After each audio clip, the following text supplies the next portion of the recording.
Care of that. Okay, now there's sound on Facebook. Oh yeah, and that's right. and Twitch Buttons. and the X and YouTube. So check us out. We're live there. And Twitter and Twitch. I did say that. And you said X. Yeah, right. And now you can hear us. Good morning. Good Friday morning. Hello, everyone. I do believe it makes the show better when you can hear us, but not by much, if we're being honest. Well, unless you like award-winning radio. That's true. That's true. We got a day coming up. Dale Bucks fan on the text line, the carpros.com text line at 71307. Start your text and fan said Clemson and South Carolina have the same new fight song. I'll be home for Christmas. Dale Buck fan, that is a wonderful text. That is a wonderful text. Except for now, Christmas songs are going to be in your head. I got out of the car this morning singing, well, the weather outside is frightful. Nope. Yes. I mean, Can I ask how many of y'all have already decorated for Christmas? Scratch that. I can ask. I'm going to ask how many of y'all have already decorated for Christmas? Because, and it has never been this way in the 3 years that we have been together. For some reason, on the night of Hallows Eve, the lady friend says, hey, when you get home from work tomorrow, I need you to take down all the Halloween decorations. And I was like, all right, like Halloween's over, sure, I guess, but why? And she goes, it's time to put up the Christmas stuff. And I was like, no, it's not. No, it's not. No, it's not. Was it? No, it's not. Is it? No, it was. Okay. All right. Let me tell you how that day went for me. And for the record, I loved our day together. Just before I say it, because I'm going to get somebody who's like, Rob, are you really going to complain about her? No, I'm not complaining. I loved our day on November 1st. But let me tell you how it went. I got told, please take down the decorations when you get home because it's time to decorate for Christmas, which, again, let me be clear. No, it wasn't. But yes, it was. So I get home. We got 2 big inflatables in the front yard. We got a Jack Skellington and an Oogie Boogie from Nightmare Before Christmas, to which I said, why don't we just roll those over into Christmas decorations, right? I'll throw a big Santa hat on Jack. I'll put the Santa coat on Oogie Boogie. We'll just make it Halloween. I mean, the movie's got, Christmas in it. She's like, no, I want classic Christmas. And I went, all right, fine. So we took everything down. And then she goes, can we have a date night tonight? And I said, yeah, of course. I will never say no to a date night with a lady friend. All right. It's my favorite thing. I said, of course. I said, what do you want to do? She said, I want to go shop for Christmas decorations. I was like, all right. It could be worse. It could be worse. Yeah, let's do that. Yes, thank you. I am giving myself the award for world's best fiance today. Thank you very much. I'll be home for Christmas. Buble? Just you wait Dino? and see. Come on. Doesn't sound anything. Frank? No? Sammy? No? I'm out of crooners. Think, Tony Bennett! there we go. So I didn't hear it in the first word, but now I got it. Christmas Eve will find. Correct me if I'm wrong. I know you can't hear it. But a bowl game will not. I'll be home for Christmas. Unless I make it to the Bahamas Bowls. Oh, yeah, just feeling it this morning. Wow, this song is only 2 minutes long. This is mostly the piano. Tony was too old to put too much into it at the time when he recorded this. Tony Bennett alone. Well, he's dead now. Okay, leave him alone more. Okay, so I'm going to leave him alone because he's dead. I grabbed Tony Bennett on purpose. The first thing that popped up was Reba McEntire, but I ain't playing that. Don't you disrespect the queen. Reba is what Taylor wants to be. No country here. Strives to be. Well, has Taylor already outsold Reba probably? Probably. And a whole lot of other people? It's probably not particularly close. Anyway, good text, Dale. You sent me down a left-hand turn I didn't know I was going to make this morning. All right. So we went out, and she decided, she figured out her theme. We're going coastal Christmas. All right. It's all like blues and whites and beach colors and all that, coastal Christmas, which I'm fine with me. I grew up on the beach. Sounds great. I'm not playing it, but there's a version of that with Josh Groban and Michael Bublé. I'm not mad about that either. Look at that. Those boys can go. Like you'd be able to tell the difference. We spent on the 1st of November, and again, more than happy to do it. She's not listening right now. Yeah, but someone is who could tell her. Correct. Not me. More than happy to do it. We spent 6 hours shopping for ornaments and garland and tinsel.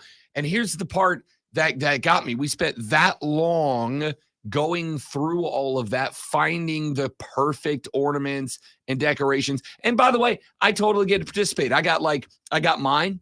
She picked out the shades of blues and whites that she wanted and was going with the ornaments. I found like little jellyfish decorations. It's a coastal Christmas. I'm all in. All right. Here's the thing. It is now November 3rd. Did the jellyfish have hats on? Guess how many of those decorations are up? 0. Not one. Why didn't you put them up? If I had a dime for every Christmas decoration we have hung since we had to go Christmas shopping that day, I would have 0 dimes. Well, you just made the list.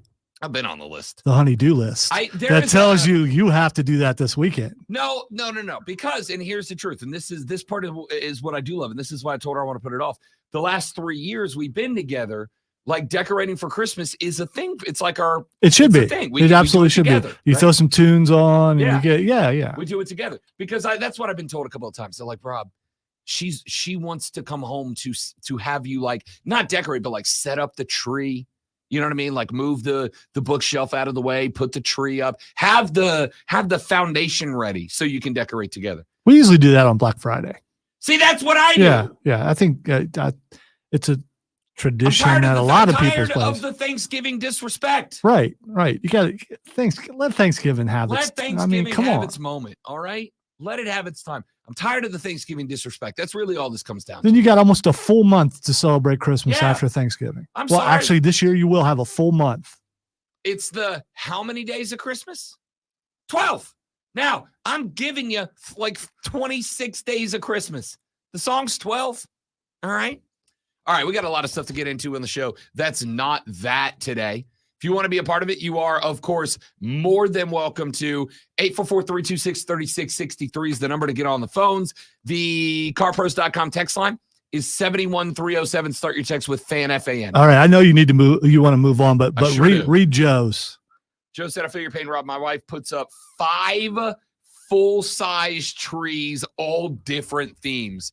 Wow. So you're a slacker over there having to put up, not having to put up 5. I would like and you're complaining about not having to put up 5. I would like to uncomplain. I would like to decomplain now. You know what, babe? I love our Christmas. I think our one tree is spectacular. What spectacular? You a live tree guy or fake tree guy?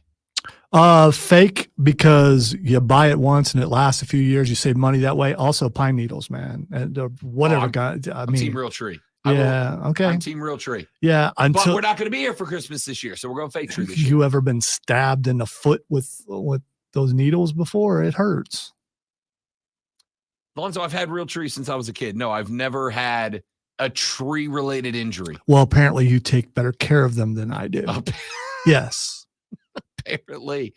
All right. Coming up on the radio broadcast today, by the way, Brian on the text line. Good morning, Big Dog. Good to have you. He's listening out in Easley. Texas, you know what? You know what we haven't done in a while? Let's do a demo Friday. Why not? Where are you guys listening at? Shoot us a text, 71307. Start your text with FAN, FAN. Let us know where you are this AM. You don't have to get like too involved in the show, but let us know who you are and where you're listening. I need to correct you. You said we haven't done it in a while. We've never done it in this time slot.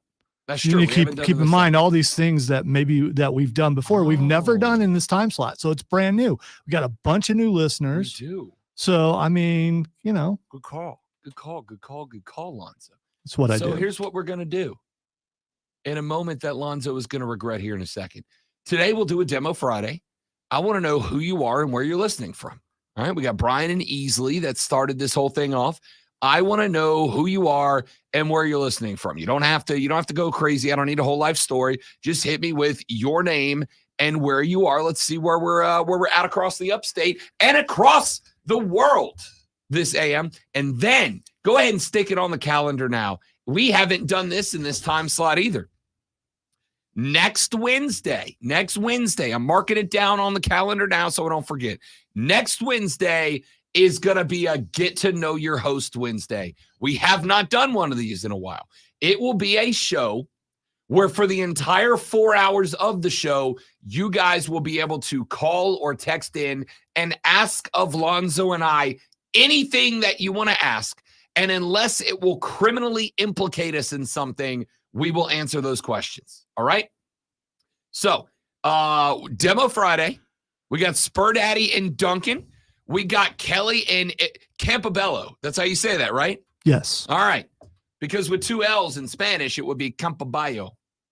But I'm assuming that's not how it gets pronounced. Well, you could do it that way, but Campobello. Yeah. Anyway, Kelly, good morning. Spur Daddy is out in Duncan listening this morning. Good to have you guys. Text us who you are, where you're listening from on Demo Friday. All right.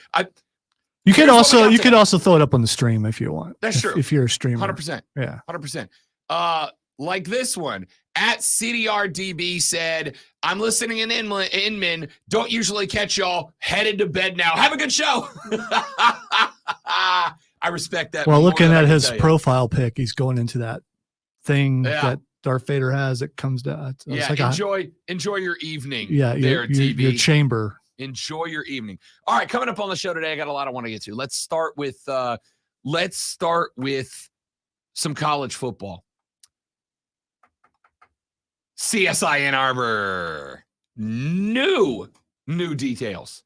New details. Got to get that sound, man. I was busy hanging signs this morning. We need to do better. I'm not gonna lie. I have been very tired this week, and we got a couple of new responsibilities this week that I've been banging down on and like trying to get the new work routine going. But now, this story's not going away. Doing a fine job, by the way. Thank you very much. I want to point that out. This story's not going away, so I need to I've got to build the CSI Ann Arbor theme song now. By the way, April says good morning, ears on in Greer. Love it.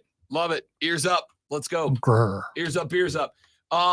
The story rolls on because now people are starting to put names on it. Like Purdue's head coach who said, they were definitely at our game. Literally this year, they were at our game. And then they're like, oh, okay, do you have evidence of that? He's like, evidence, bro, I have it on video, dog. I have them on video at our game this year. And Michigan State's athletic director has come out dropping verbal macho man elbows off the top rope as well. So we're going to get into that coming up in a little while. We've got Victor Wenbayama. Dude, unfair. Slender man. Unbleeping fair, this guy. 7'4". Y'all, he is shooting 50% from the floor, 33% from a distance. The guy's got handle. The guy's got skills. Victor Wenbayama. That is not real. Put up 38 last night to outduel the Phoenix Suns. He beat Durant straight up and Booker straight up last night. Unbelievable performance out of the Rook. We're going to wait. I thought Kevin Durant was like the best player in all of basketball. According to ESPN, he's number 3. Okay. Behind Jokic. Actually, I think he was like 6. Doesn't matter. Victor Wenbayama is a problem for the NBA, and I want to talk about that coming up later on in the radio broadcast. Looking forward to it. Coming up at 8:40, we'll have Jarrell Hendricks and John Epps today from Moving the Chains. We're going to break down local high school football. Why? Wait, no Kevin? No, Kev's playing golf or something. Of course. It's cold outside. I mean, did he go someplace tropical? I got no idea. He just texted me last night at 11:30. He's like, I'm out tomorrow. You got Jarrell and John. Must be that kind of life, I guess. I'm trying to tell you. We need that that downstairs flow. You know what I mean? It's all right. I enjoyed Jarrell. So I mean, I like Jarrell. And John needs to get some more respect. He will get his today because he's showing up. So we got Jarrell and John coming up at 8:40 this AM. And we'll talk high school football because it's playoff week 1. Tonight, I will be out at Nixon Field as the Burns Rebels host the Dorman Cavaliers. Win or go home for everybody. I saw, apparently there was a game last night.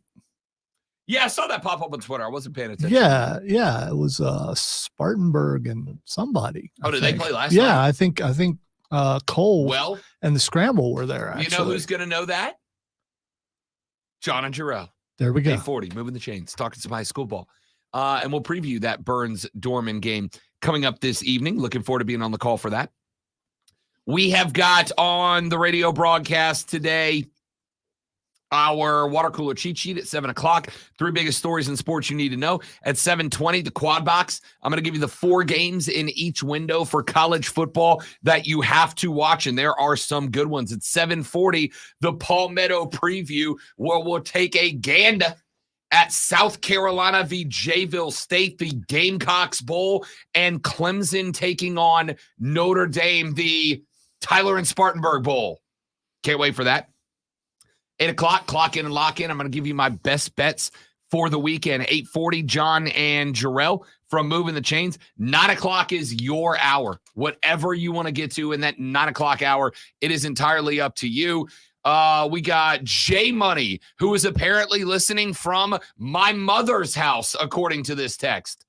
Well, keep it down, J Money. She's asleep. All right? You weirdo.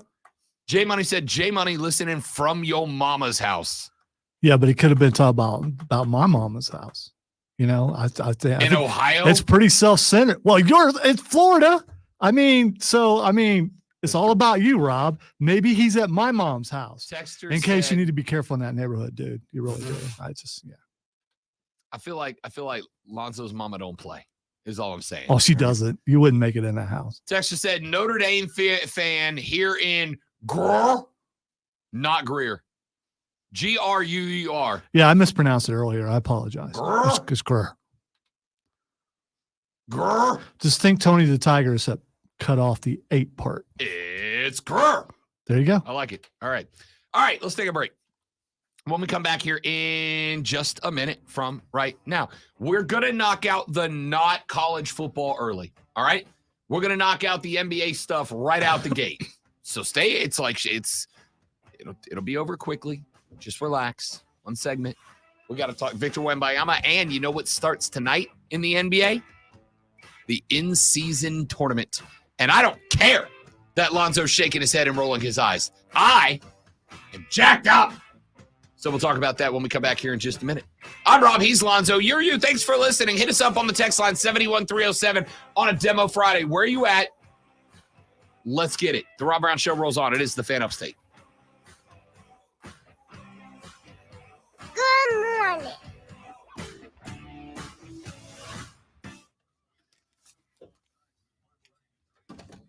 All right. I would have April. hit it earlier, but I missed it. How did it turn down? That's all good. Yeah. Look here. Kevin said, Rob, you celebrate Thanksgiving all the time because you're a turkey. Ha ha ha ha, Kev. Ha ha ha ha ha. Hilarious. 5 full-size trees? 5? Golly. I'm going to knock this whole thing down.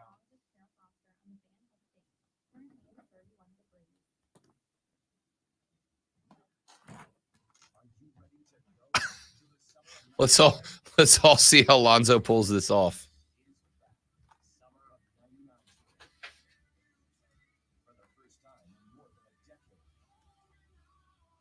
Cause I'm 6 feet from the edge and I'm thinking. Yo, I'm so jacked about Creed. I don't care what anybody says.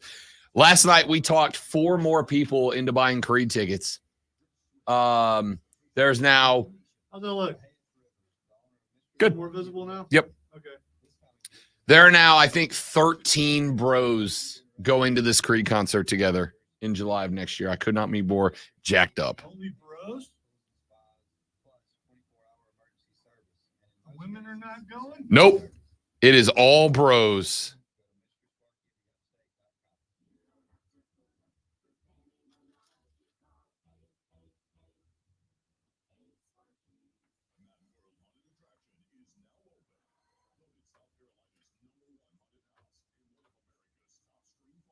Which, by the way, you're all welcome to join us. It's going to be grand.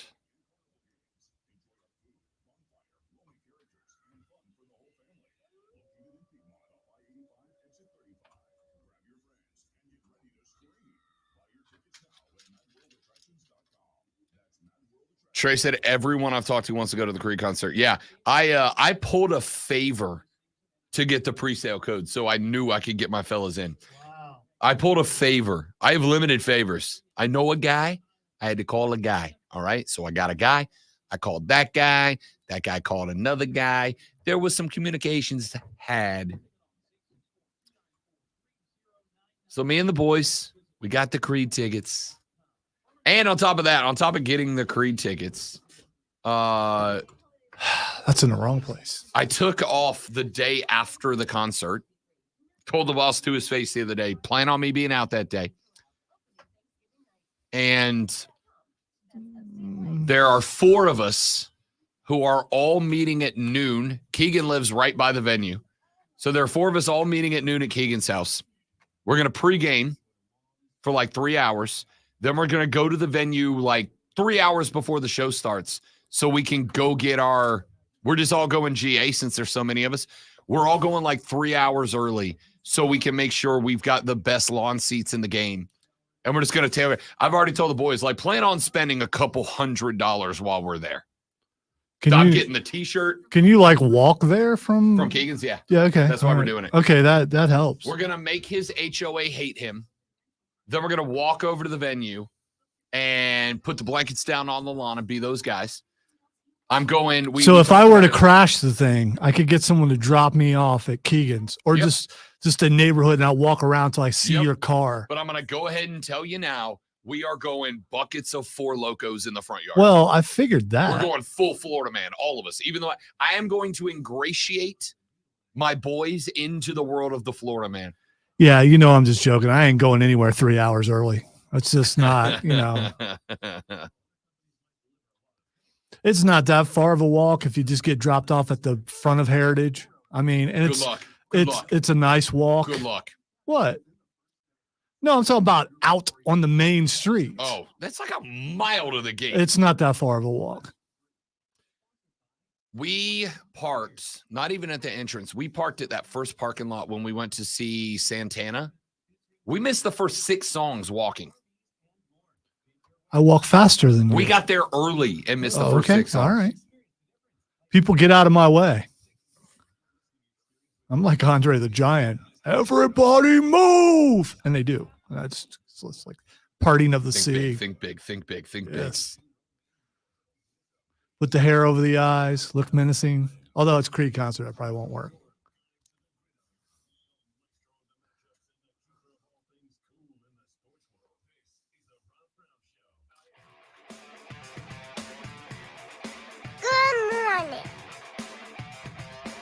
I'm talking basketball.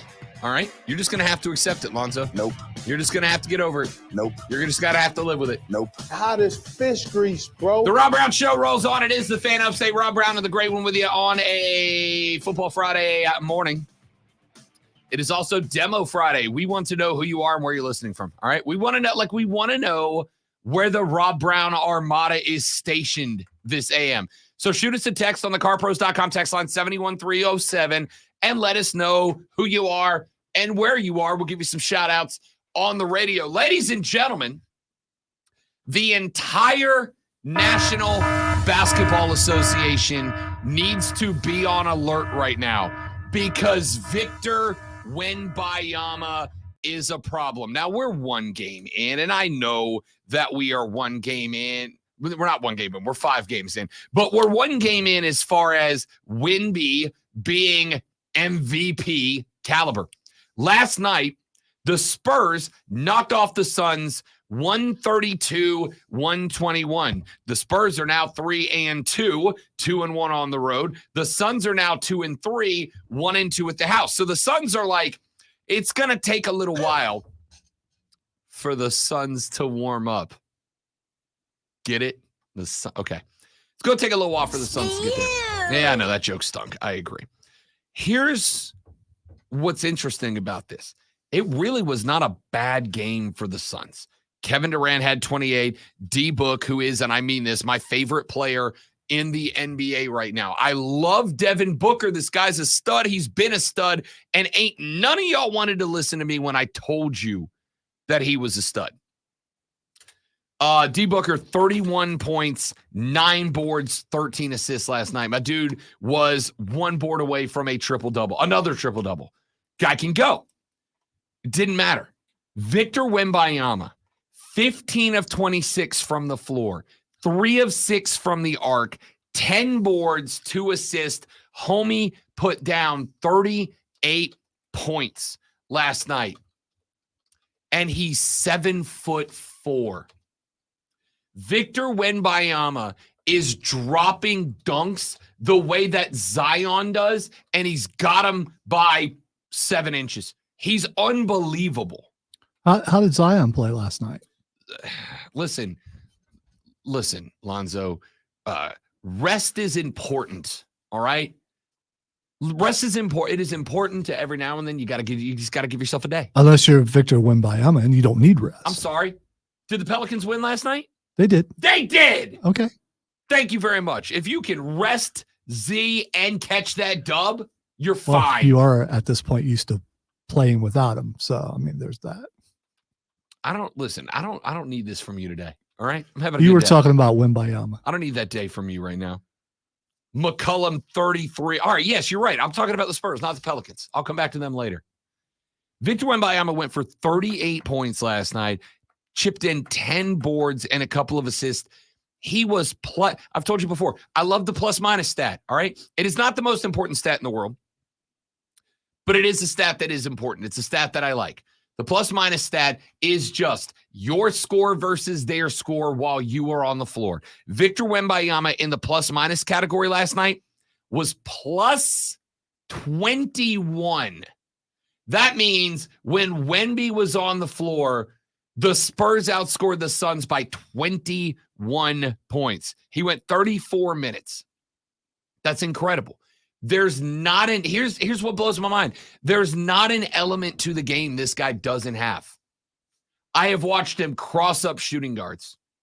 I have watched him knock down threes. Yo, on the season, he is shooting 33% from deep. Now, that's not like a Steph Curry number, but he's 7'4". He is not supposed to be able to do that. He is violating every basketball rule that you've ever heard of. I don't mean like traveling, although he probably is. It's the NBA. Shut up. I say it before you can. I am saying in terms of the stereotypes of big men, in terms of the stereotypes of the 5 guy, Victor Wenbayama is breaking all of them. This dude is a problem, and he's going to stay a problem. All right. The Spurs are 3-2 right now, and it is the 5th game of his career. The L's they've taken, Luka, who put up what he put up that night, like 42 in that game, and the Clippers on the road. Now, that game was real bad. It was 83-123 was your final in that one. Victor Wenbayama had 11 points in that game of 4 of 10 shooting, but that was game number 2 or 3. Victor Wenbayama and the Spurs have found a little something. By the way, is there a better coach to break this guy in the league than Greg Popovich? Honestly, is there a better coach in the league than Pops? Because Pops is going to be like, look, dude, we know what we can do. Pop's entire legacy is built out of taking good players and placing the pieces around them to get what they need out of the guy. Yeah, I just hear him yelling, I don't speak French, speak English. Dude, Pops is the most progressive coach in the game. I promise you he could not care less. Yeah, well, he just looks like an angry old man. He is an angry old man. He's been an angry old man for the last 25 years. I love Pops. Just as a dude and as a coach, I love Pops. His voice is turning into Clint Eastwood's voice. It's weird. I love Pops. I was like, the Pellies had like a 1% chance of getting the number 1 overall pick. And obviously I wanted it because Victor and Z next to each other would have been horrifying with BI playing on the outside. And I thought, this will be fun. If we couldn't get it, I wanted the Spurs to get it because I want Pops to have a farewell run. And Victor Wenbayama, I think, gives it to him. Hey, we're going to talk Charlotte Hornets later too, though, because Brandon Miller, they might have found a little something with BM. They might have found a little something with the young man out of Alabama. We'll talk about that later. You're in no way excited about this in-season tournament? No way. There's nothing about it. No, because it's pointless. It's trying to get more eyes on the season early. I get the point I guess most people, or a lot of people rather, I shouldn't say most people, but a lot of people don't tune into NBA till after Christmas. And I think they're trying to get eyes on the product early by doing this. But what do you get out of it? Are they going to crown a champion? Does that champion get a trophy? Do they get to raise banners? Yes. I mean, that's the champion does get a trophy and they get to raise a banner. No, that's no. So here's what it is. I'm going to tell you what this is. It's 100%. It's a European concept, and Americans have zero desire to accept it because of that. This is a soccer concept, and I'm gonna tell you, these types of tournaments have been taking place in European soccer leagues forever. It's not about being American or not. It's fake. It's I get you're trying to get eyes on your product, but I don't think it's going to work. So here's the thing.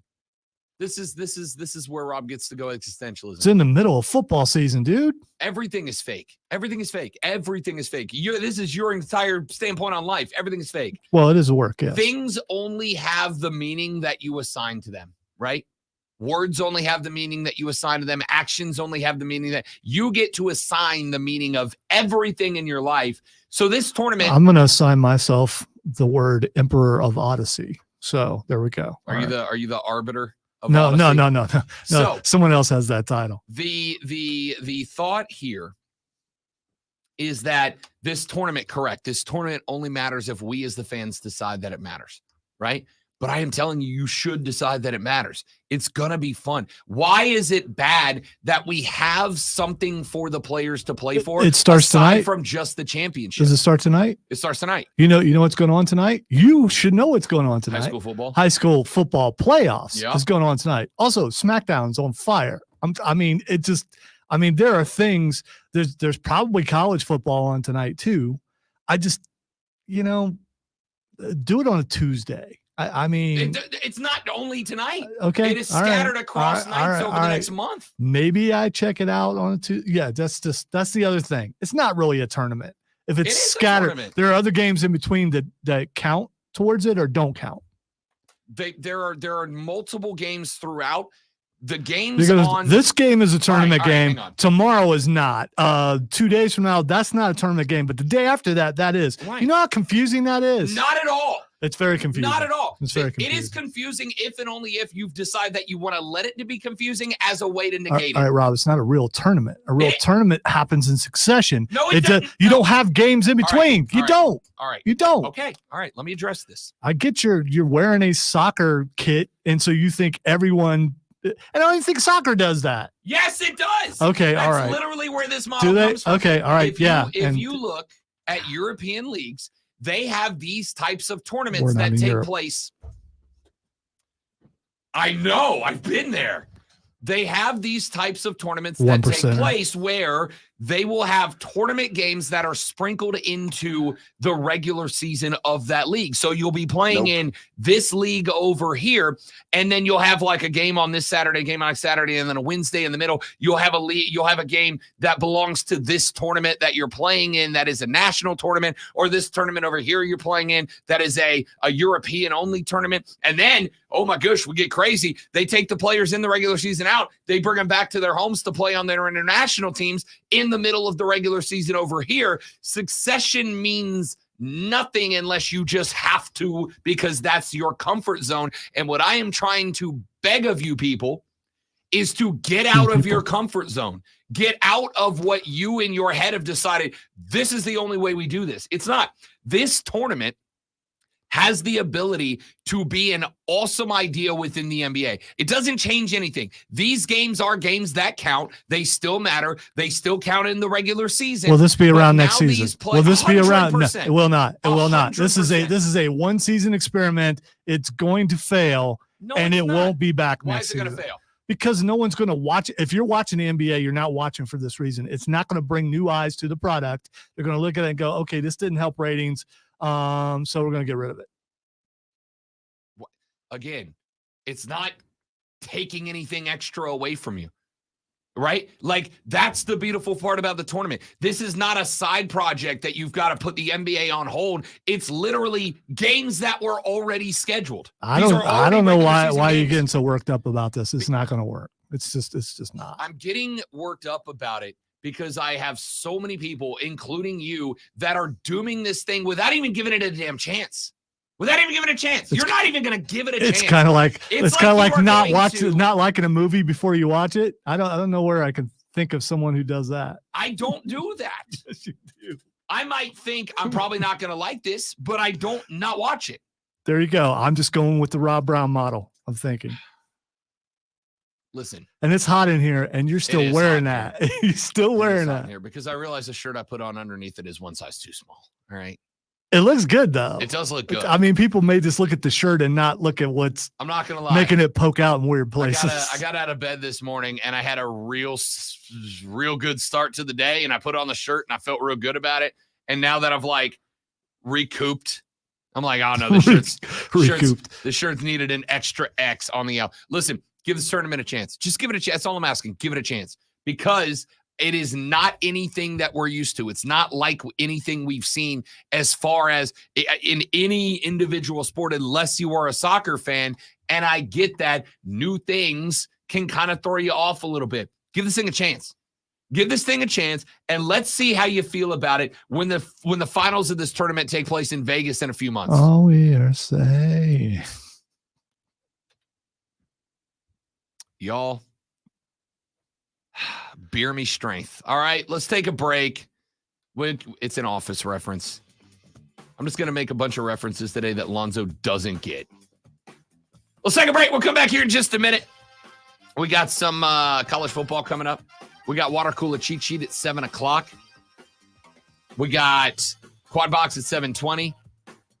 We got Clock In and Lock In, my best bets of the weekend, coming up at 8 o'clock. And I'm going to spend another 2 hours talking about the NBA in-season tournament. Can't wait.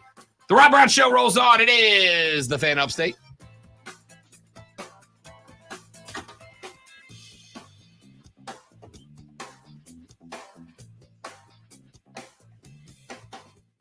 Oh, Jesse, I forgot to build the graph. Damn it. All right, I'm going to see if I can do it in game. No. I was going to say, good call. Good call, Jesse.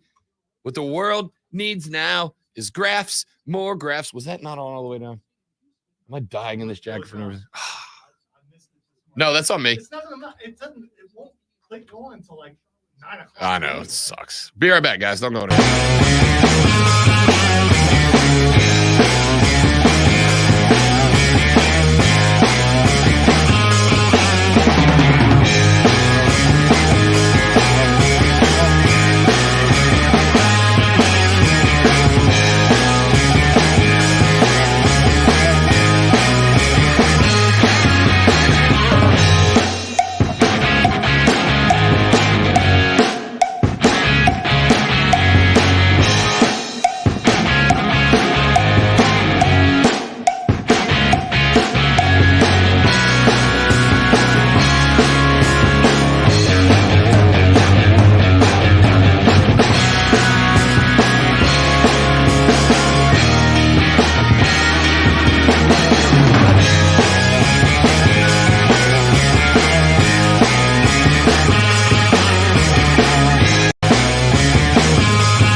Maybe 6 feet.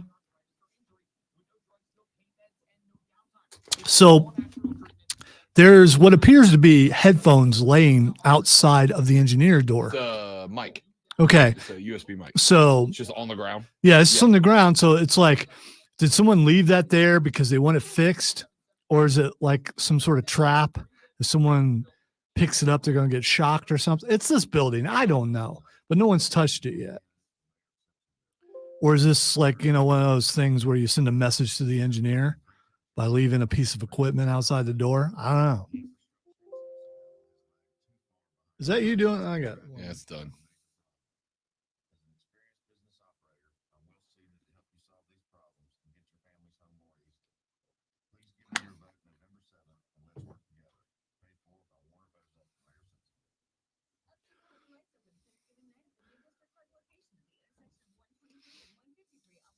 So I finally get my piloting up to level 3 so I can fly this really cool ship. And Cameron's like, oh, yeah, I've been level 4 for a long time. It's like, whatever. It's not a contest, but it is. It's a sweet ship, though. It's set up. You got like, not passengers, but crew members behind you. It almost looks like an Enterprise type thing. You're like right in front and they're sitting behind you. And if you go to the outside view of the ship, you could see them back. It looks really cool. It's a good looking game.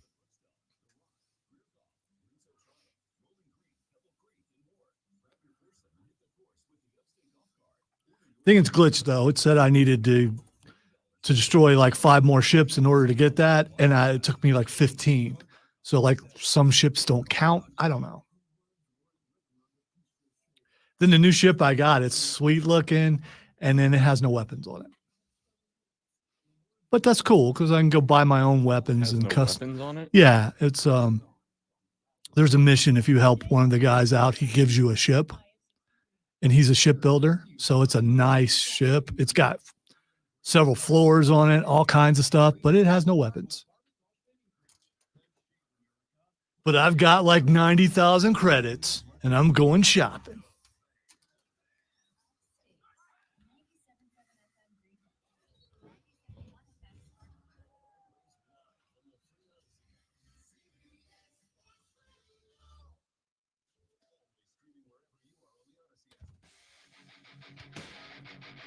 Shout out to Jason in Taylor's, who is listening this morning. Shout out to John in Easley. We're big in Easley right now. Love to hear that.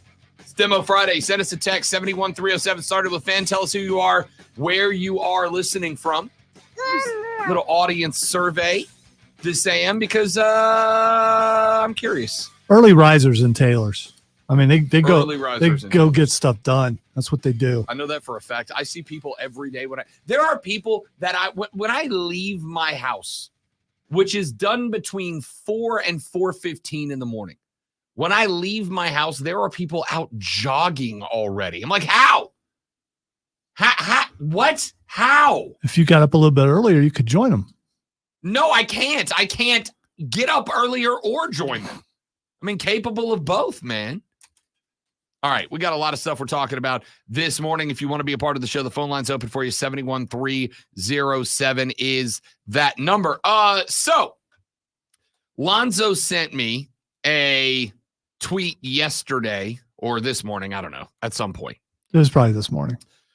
Pete Thamel is reporting that in the Big Ten athletic directors meeting with Tony Petitti, that the most powerful voice in the room was Michigan State athletic director Alan Haller. Now, this is interesting, obviously, because it's not like Sparty's not without its own share of problems right now. They are under an interim coach as they have let Mel Tucker go. They've had their own issues, obviously, with the gymnastics program. It's been not great for Sparty. Alan Haller has been at the helm for very little of that.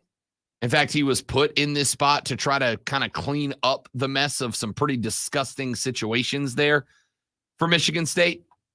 And he has absolutely taken a leadership role within this conversation.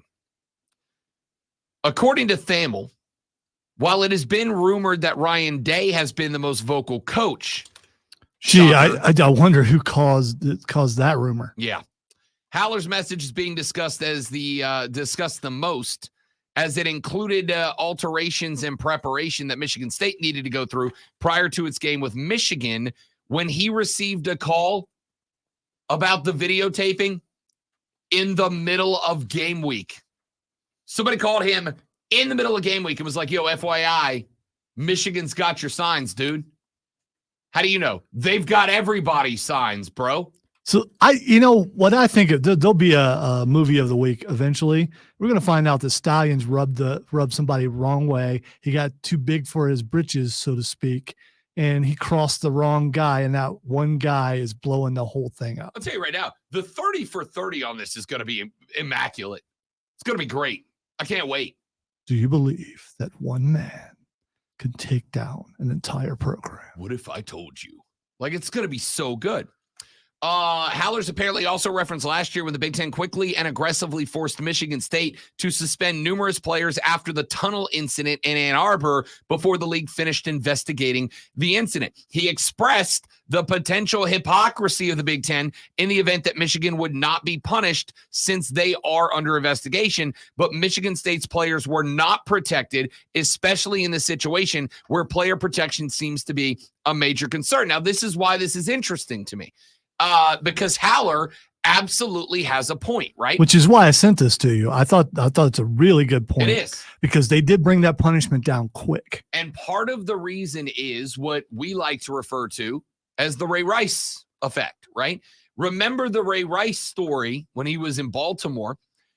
The story came out that Ray Rice was involved in a domestic violence incident in a what was it, a casino, I think, where he had beat on his woman. Oh, he knocked her out and then drug her by her hair. And when that story came out, we were all like, oh, that's gross. And they're like, we're investigating it. And then a few days later, what happened? The video dropped. And when the video dropped and we all had to confront it, it was no longer just words on a page. You saw the hit. You saw the young lady dropped. You saw Ray Rice drag her out of the elevator. And at that moment, everybody was like, nope, we got to do something now, right? Now, it makes sense because, again, you want to make sure that you have evidence before you start bringing hammers down on folks, right? You want to make sure that not only do you have evidence, but that you have good evidence. You want to make sure you have legitimate, provable, empirical evidence. And I get that. And I agree with that, for the record. You want to make sure your evidence is not just there, but you want to make sure the evidence is good. And so the thought with the fight in the Michigan State game was that, dog, we saw y'all do it, right? It's on tape. We got it. Like, here it is. Here's your players going. We got it on tape. Like, we're going to go through an investigation, but you're going to be pending suspension while we do the investigation, right? Here's the thing. You will notice, great one, that at the same time that the Big Ten did indeed suspend Sparty players for getting into it with Michigan players in the locker room, or in the tunnel, I guess I should say. Guess what else happened yesterday in CSI Ann Arbor? Purdue head coach Ryan Walters, who, by the way, plays Michigan this weekend, said, quote, "It's unfortunate. What's crazy is they weren't allegations. It happened. There's video evidence. There's ticket purchases and sales that you can track back. We know for a fact that they were at a number of our games, so we've had to teach our guys a new language in terms of some signals." You have now got, and as far as I know, the first coach that has come out and gone this strong in the paint. But you have now got a coach in the news who's going, yo, not only did they do it, not only are we aware that they did it, we've got them on video doing it. Now, I don't know if they have Connor Stallions or they have some other staffer or they have one of Connor's guys, but he's not going to come out and say, we've got it on video if they don't got it on video. That's a big accusation to not be able to back up. So you're now in a situation where you have already, in recent history, right? It's not like it was so long ago that you can hit on it now going, well, that was a different point in time, or that was a different era of college football. Nay. This is recent. You've got a recent bit of history in which you brought a hammer down on some dudes, and you did it because they had it on video. And now you've got a Big Ten coach going, oh, well, isn't this interesting? Here's our video.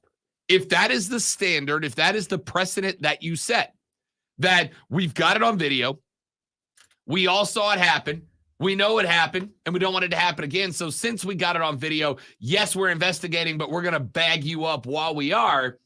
Now you've got another coach going, all right, precedent has been set. You came down on our boys because of something they did that you locked in on video. Well, here's their guys, and we've got their boys locked in on video. We expect the same reasoning. We expect the same line of thought. We expect you to handle this the same way.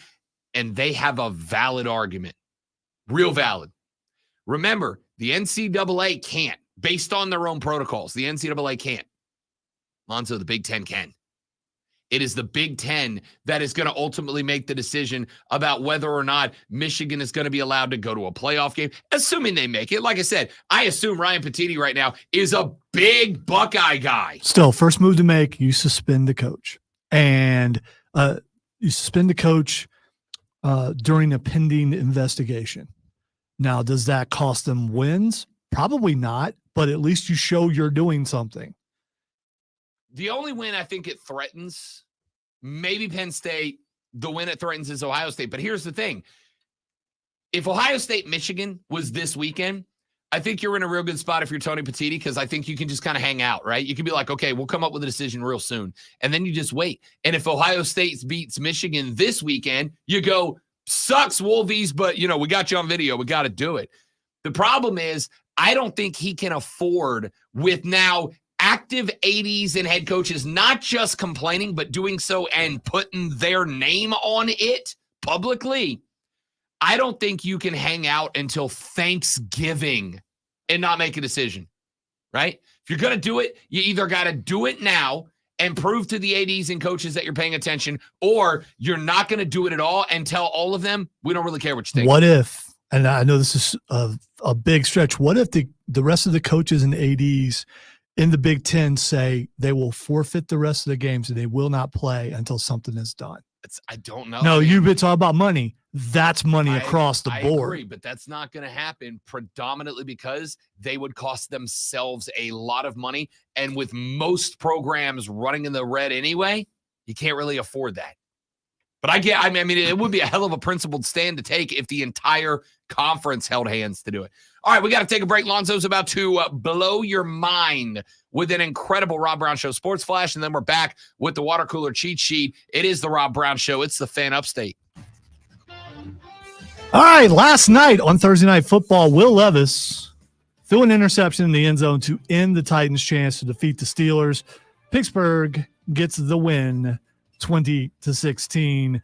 Victor Wenbayama continues to impress in his rookie campaign as the Spurs outdueled the Phoenix Suns last night, 132-121. The 7'4" rookie was the game's leading scorer with 38 points on 15 for 26 shooting and recorded 10 boards. Atlanta Braves outfielder Ronald Acuna Jr. was voted Player of the Year and the most outstanding player in the National League by fellow players yesterday, outpacing American League star Shohei Ohtani for the overall award. Tune in tonight at 7 as the Burns Rebels take on the Dortmund Cavaliers in the first round of the high school football playoffs. Rob Brown brings you all the play-by-play action right here on your home for Burns football, the Fan Upstate.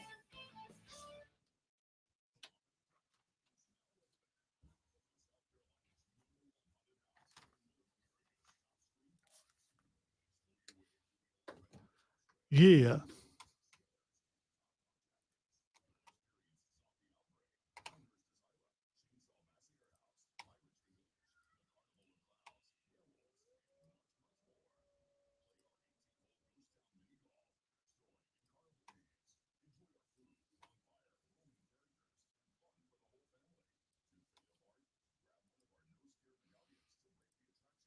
Jesse, I saw your question. The first, I think my first favorite would be Woody Hayes, actually. But if I had to pick out of the three, I probably would go with Tressel. Although so far Ryan Day is the least controversial, but he can't seem to beat Michigan. So I guess technically he is still controversial.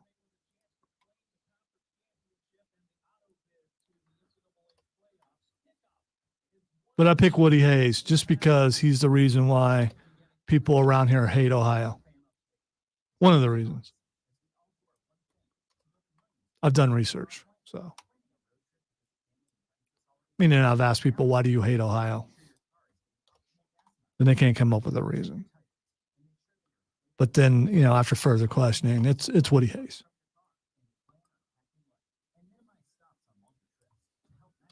It's okay though, because he's got a statue. So, you know.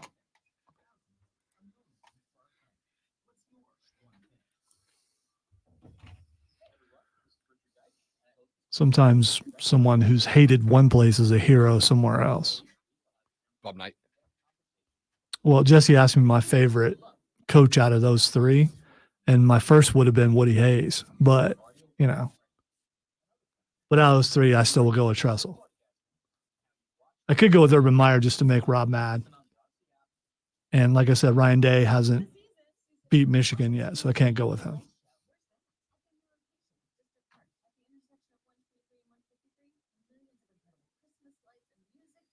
And Ohio State has like 8 or 9 championships. So there's several different coaches I could go with.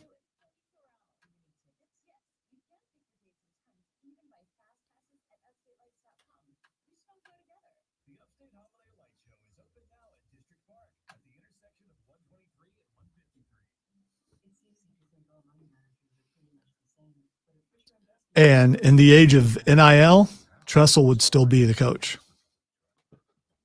He wouldn't have had to lie about them pants, because them pants, it would have been okay.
You're probably not the 1.5% that live in South Carolina that hate Ohio State. And away we go with hour number 2. Ladies and gentlemen, welcome in. The Rob Brown Show is on your radio. This is the Fan Upstate. Howdy, y'all. Yeah. We got a lot of stuff to get to over the next 3 hours of sports talk, entertainment, greatness. I am Rob Brown. The great Lonzo is on the other side of the metaphorical glass this AM. Yeehaw! Talking college football today on a Football Friday. All right. We are doing a Demo Friday. We want to know who you are and where you're listening from. We have got Skrilla, who is traveling through G Vegas. He's headed out to Grr this morning to do some work. Said, I'm listening, traveling for work, listening to the best damn sports show anywhere. Appreciate you, Skrilla. You're a good man. Jacob is listening in the Berg this AM. Chris is listening in. I'm going to take a stab at this, and I'm going to be wrong. I've been here 3 years. I've seen the name of this town, never once tried to say it out loud. Sansuchi? Suki? Sansuchi. I was right. Let's go. Boys. You put too much emphasis on the first part. It's kind of said as like one word. Sansuchi. There you go. All right, perfect. Chris and Sansucci. And that's just how you say it now. I have not been to Sansucci yet. I have. Where and what is Sansucci? All right. I couldn't tell you how to get there, but I've been there. Early on in my radio career, there was a radio station there that I applied for. And it was a mistake because you had to go down into a basement to do and it smelt of mildew. Okay. Yeah. There you go. Sansucci. I looked at the Wikipedia page. Not much on it. 3 miles north of the center of Greenville, bordered to the west by Berea and to the southwest by Parker. Both unincorporated communities. 276 Poinsett Highway forms the eastern border of Sansucci. The highway leads south into Greenville and north 6 miles to TR. Okay. Well, Chris, what do I need to come do in Sansucci? What's the highlight of Sansucci? Drive right through it. Rude. Like a lot of small towns. I mean, there's not a lot. Bro, every small town has that one spot. Every small town's got that one spot. It's a dive bar or it's a mom and pop restaurant that has the best whatever it is you need. Would you call, like in the case of Great Court, would you call crack houses that one spot? I'm just curious because I've heard that there are those there, but I don't know of anything else. There's not like a mom and pop restaurant in Great Court, South Carolina. Well, there's a pizza place. That's what I'm saying. But I mean, everywhere's got that one spot that's going to have the best blank you've ever had. Might be crack, might be pizza. Well, there you go. They did just put up a new Dollar Tree. So, I mean, big time. Yeah. Haven't been there yet because, there's lots of crowds there. Alonzo, I'm being told the correct way to pronounce it is Sansucci. You didn't know either. Didn't I? Sansucci. Texture says it's near Cherrydale. I'm in Cherry. I'm gonna tell you this. It was there. Now it's only downtown. But the best ice cream joint in the game was in Cherrydale. The lady friend and I used to go to Cherrydale just to go to Mike and Molly's. The Mike and Molly's in Cherrydale is closed, and it was one of the saddest things that's happened since I moved here. Sansucci, and I'm being told that Mike and Jeff's barbecue is in Sansucci. You know what I never got around to was going on the tour to barbecue of the upstate to then get Lonzo into one of them. It's going to happen. Jacob's right. We do have the Dollar General gas station, which used to be. You have a combo Dollar General it used gas to used to be. Walmart put out a bunch of smaller stores, and the small marts. Yeah, it lasted for like a year, and then Dollar General took it over. Okay. So yeah, things don't last long in Great Court as far as that goes. So Sansucci. By the way, I can neither confirm or deny that I knew he was saying it wrong. Notre Dame Nate checking in Sugar Tit, which I appreciate because you were just giving me an excuse. Is he really there though? Is he really there though? Because I don't know. Do we go that far? I guess in the Odyssey app we go anywhere. Yeah, we can go anywhere. Yeah. Chris says the tap room in Sansucci. Putting that on the tablet of truth right now. I liked it better when you said it the other way. Sansucci. Now it's Sansucci. Yeah, Chris. Meet me at the tap room. It's happening. It's happening. Ladies and gentlemen, it's just after 7 a.m. It is time for today's water cooler cheat sheet. The 3 items you've got to know before you start ignoring your responsibilities at the job to talk sports instead. It's time for the water cooler cheat sheet. Are you ready for the playbook of the peculiar, the almanac of the absurd, and the encyclopedia of the extraordinary? Well, you better be, because we're diving headfirst into the 3 top stories that will have your coworkers saying, "You hear that?" before they take their first bathroom break. No. Here we go. Welcome to the water cooler cheat sheet on the Fan Upstate. You're wondering why the very loud water cooler do sound not plays draw randomly attention in the middle of the cheat sheet sounder, and the answer I was is practicing because there is a fart sound in the middle of it that Lonzo wants to cover. I don't know what he's talking about. It's a cover up. Yeah, I don't know what he's talking about. Item number 1 on the water cooler cheat sheet. Y'all, Victor Wenbayama is a problem. 38 points last night for the 7'4" listed center actual shooting forward. Dude is good. He was 15 of 26 from the floor, 3 of 6 from behind the arc. 38 points, to go along with the 10 boards last night. Victor Wenbayama is breaking out of his shell, and he is doing all right. What a night for that kid. Dude is hitting everything he throws at the rim right now. He is a cheat code. He also, and this is the thing that blows my mind, he only had 2 blocks on the night. There was only one other player who had 2 blocks last night. It was Kevin Durant, who only had 28 points, who only had 6 boards, and who only went 10 of 15 in the Suns' loss to the Spurs. If you are not watching Victor Wenbayama, I said about LeBron yesterday, this is the cat you have to go eyeballs on. And if you're not, you're missing out. Victor Wenbayama is quickly elevating himself onto that exact same list. This dude is a maniac. Item number 2. As Lonzo so eloquently and accurately said yesterday, Major League Baseball season has come to its conclusion with the exception of the handing out of the awards. And yesterday, a few of those awards were handed out. Ronald Acuna Jr. of your Atlanta Braves got one of a small number of postseason awards that I do actually care about. One of the postseason awards that I care about is the league voted Player of the Year. This is the awards handed out by the players themselves, the guys that are in the game, the players that are the ones that are actually doing the playing.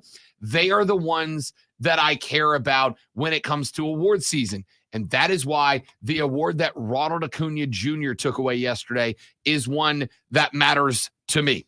Ronald Acuna Jr. was voted Player of the Year and the most outstanding player in the National League. He just edged out Shohei Ohtani of the Los Angeles Angels of Anaheim for the league-wide award. Ronnie, the first member of the 40-70 club, he also, and this is the part that blows my mind that nobody talks about, he also hit 337 with 106 RBIs to go with his 41 knocks and his 73 swipes. No player had ever gotten to 40-50 in a season. He went 40-70. Ohtani hit 304 with 44 jacks, 95 ribbies, 20 swipes, and went 10-5 with a 3.14 ERA and 167 strikeouts in 132 innings. Of course, he would have, I think, won the overall Player of the Year award had he not blown out his elbow because the Angels,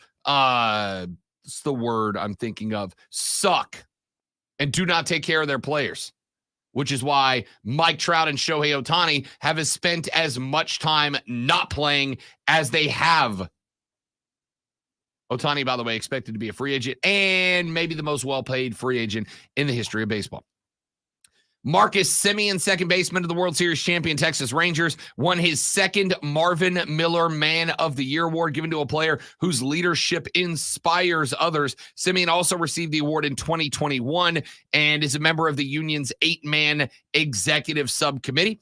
Former outfielder Phil Bradley was awarded the Curt Flood Award for advancement of players' rights and devotion to the union. New York Yankees Garrett Cole was selected as the AL Outstanding Pitcher. When asked about that award, Garrett Cole said, I don't know. I don't quite know how to answer that. Greatest quote of all time. So decisive. Greatest quote ever. Blake Snell won the same award for the National League.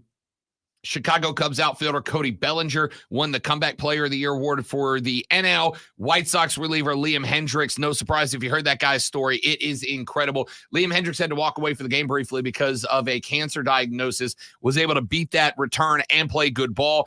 Outstanding rookies as voted on by the players were Corbin Carroll of the Snakes in the NL and Gunnar Henderson in the American League. Corbin Carroll is going to win your Rookie of the Year award. Go ahead and book that, ladies and gentlemen. And finally, we get to item number 3.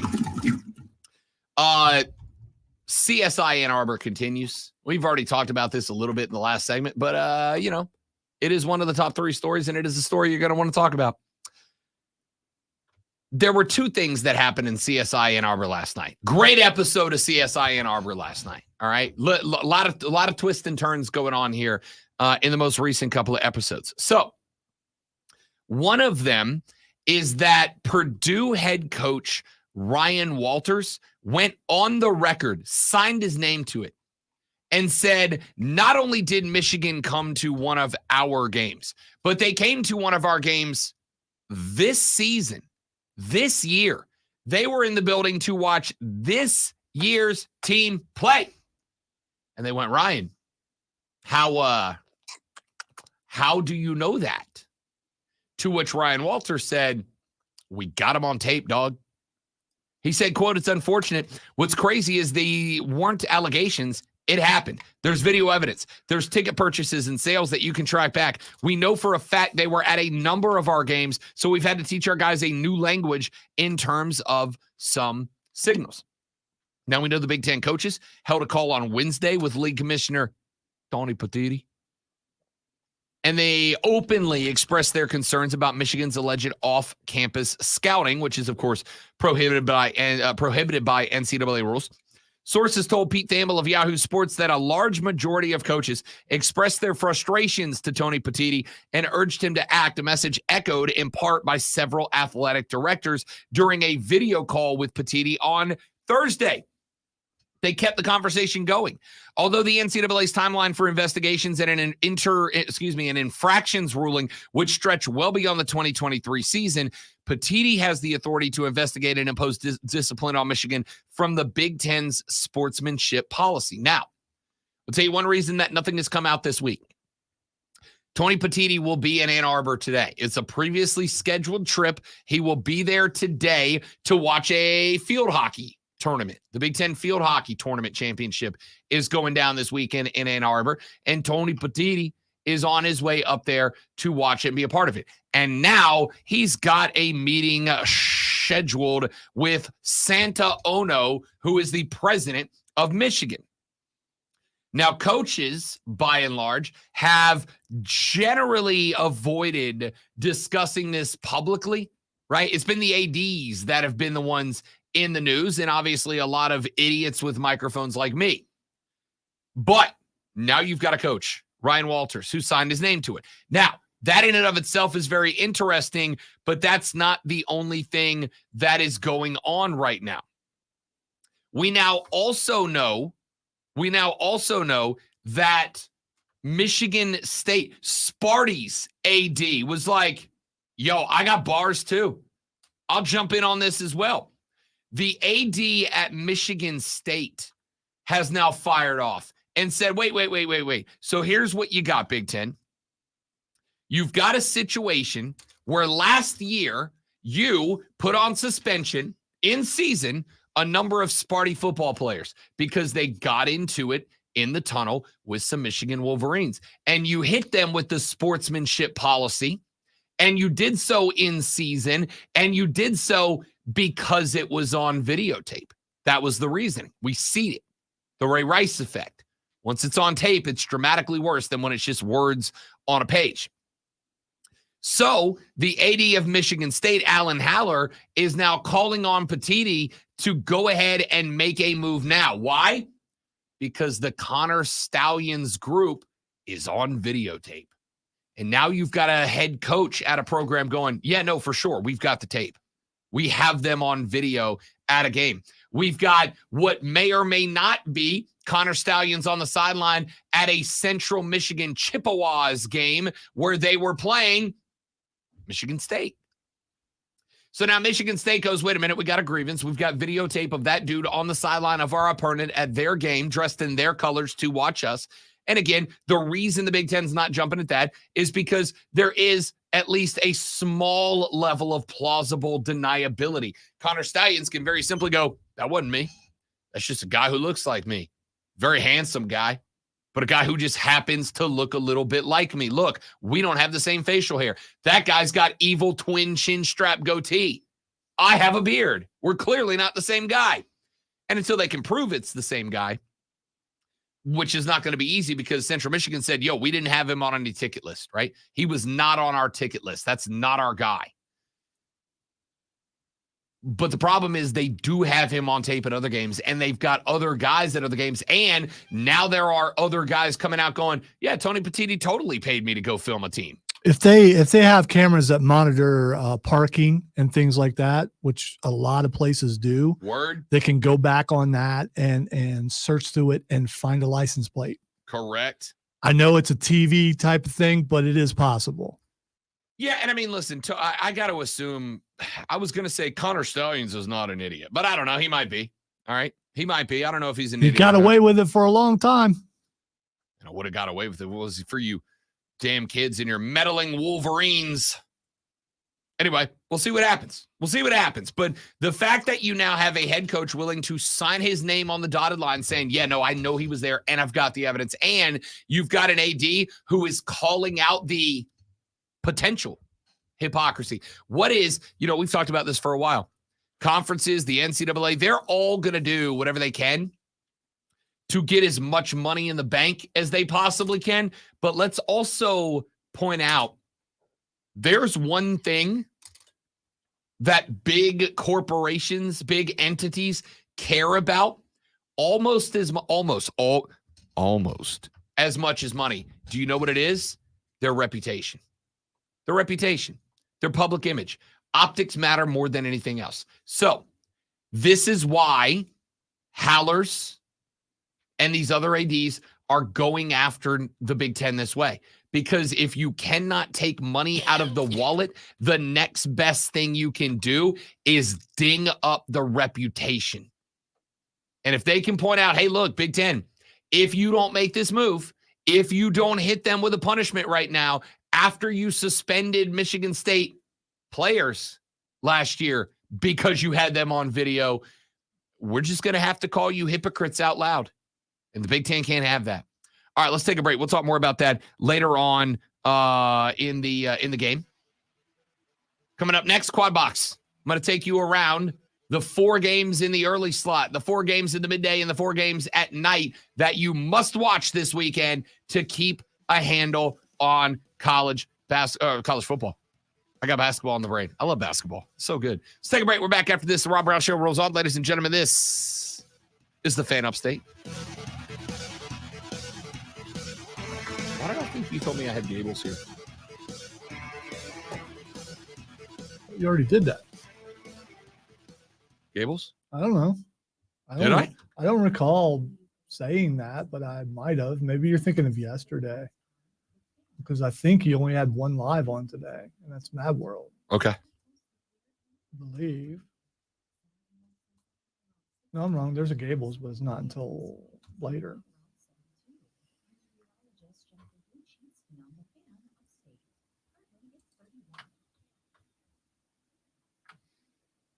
You probably hear me telling you lives in your sleep.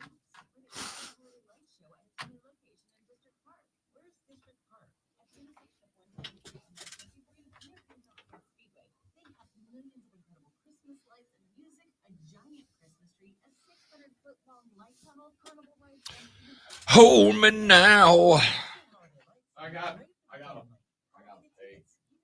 You guys stop singing Creed, man. You can't stop singing Creed.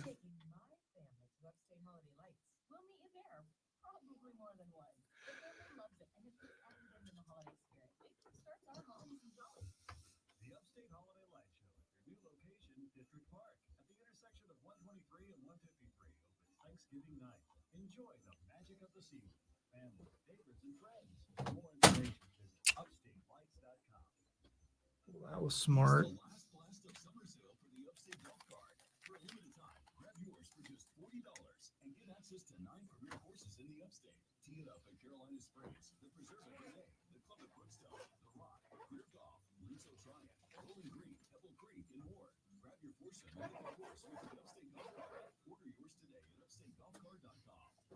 So like this time next week, it will actually be 8/22. So we have that to look forward to.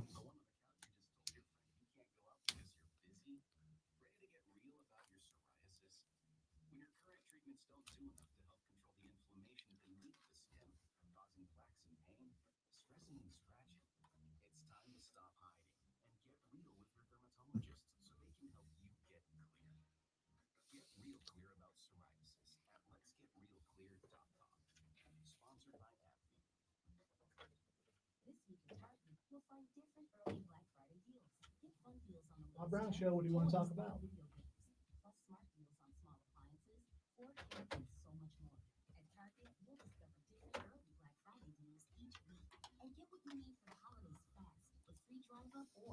Free shipping when you spend $35 or use your red card at Target.com.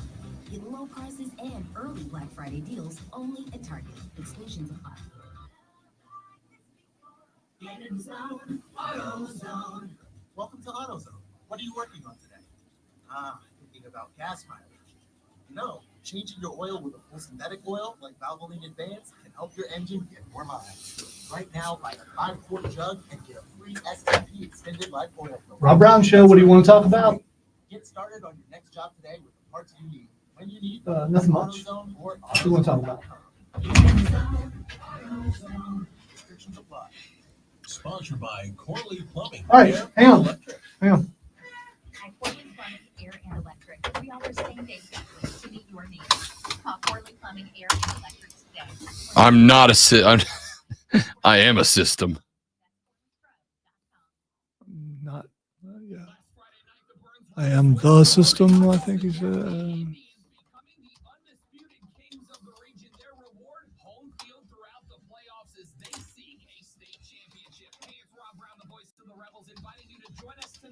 All right, Joe says his wife wants to make a point, but I don't know if he's going to interpret or if she's actually going to jump on the line. Okay, we'll find out. This is Jersey Joe as a place Jersey up Joe. on the thing. On the no.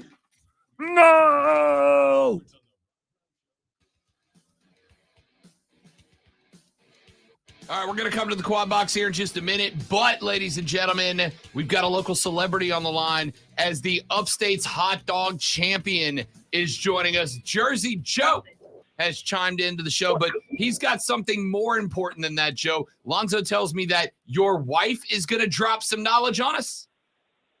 Yes, she is, Rob. Let's Yes, she go. is. Let's do it. Mrs. Jersey Joe, first off, congratulations on having a catch of a husband. What do you got for us, young lady? Yeah, that's right. I know. Step back, girls. You can't all have them. We're riding in the car, and he's listening to you. And so I was listening in, and I said to Joe, like, why is this seriously a problem? Because, coaches trade films all the time. They watch each other's teams. They make all these stats. Even in high school ball, they trade films. They watch them on Sundays. It just doesn't seem illegal to me. If you have the means that you can watch what these other coaches are doing and you have the time to put in to try and figure out their signs, what's it a problem? Like when I played softball, we did competitive, fast pitch.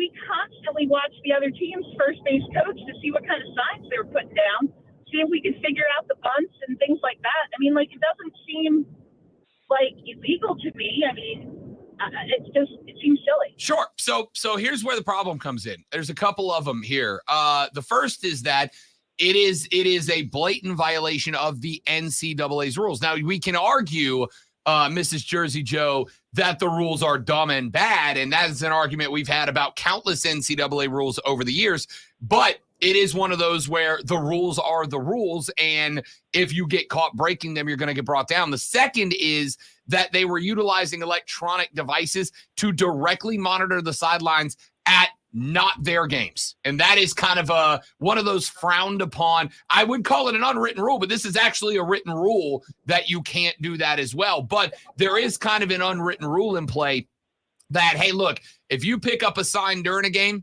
we're good with it. Heck, if you pick up a sign watching on TV, we're good with it, but you cannot show up in videotape. It's this, the metaphor I used for it is like speeding on the interstate, right?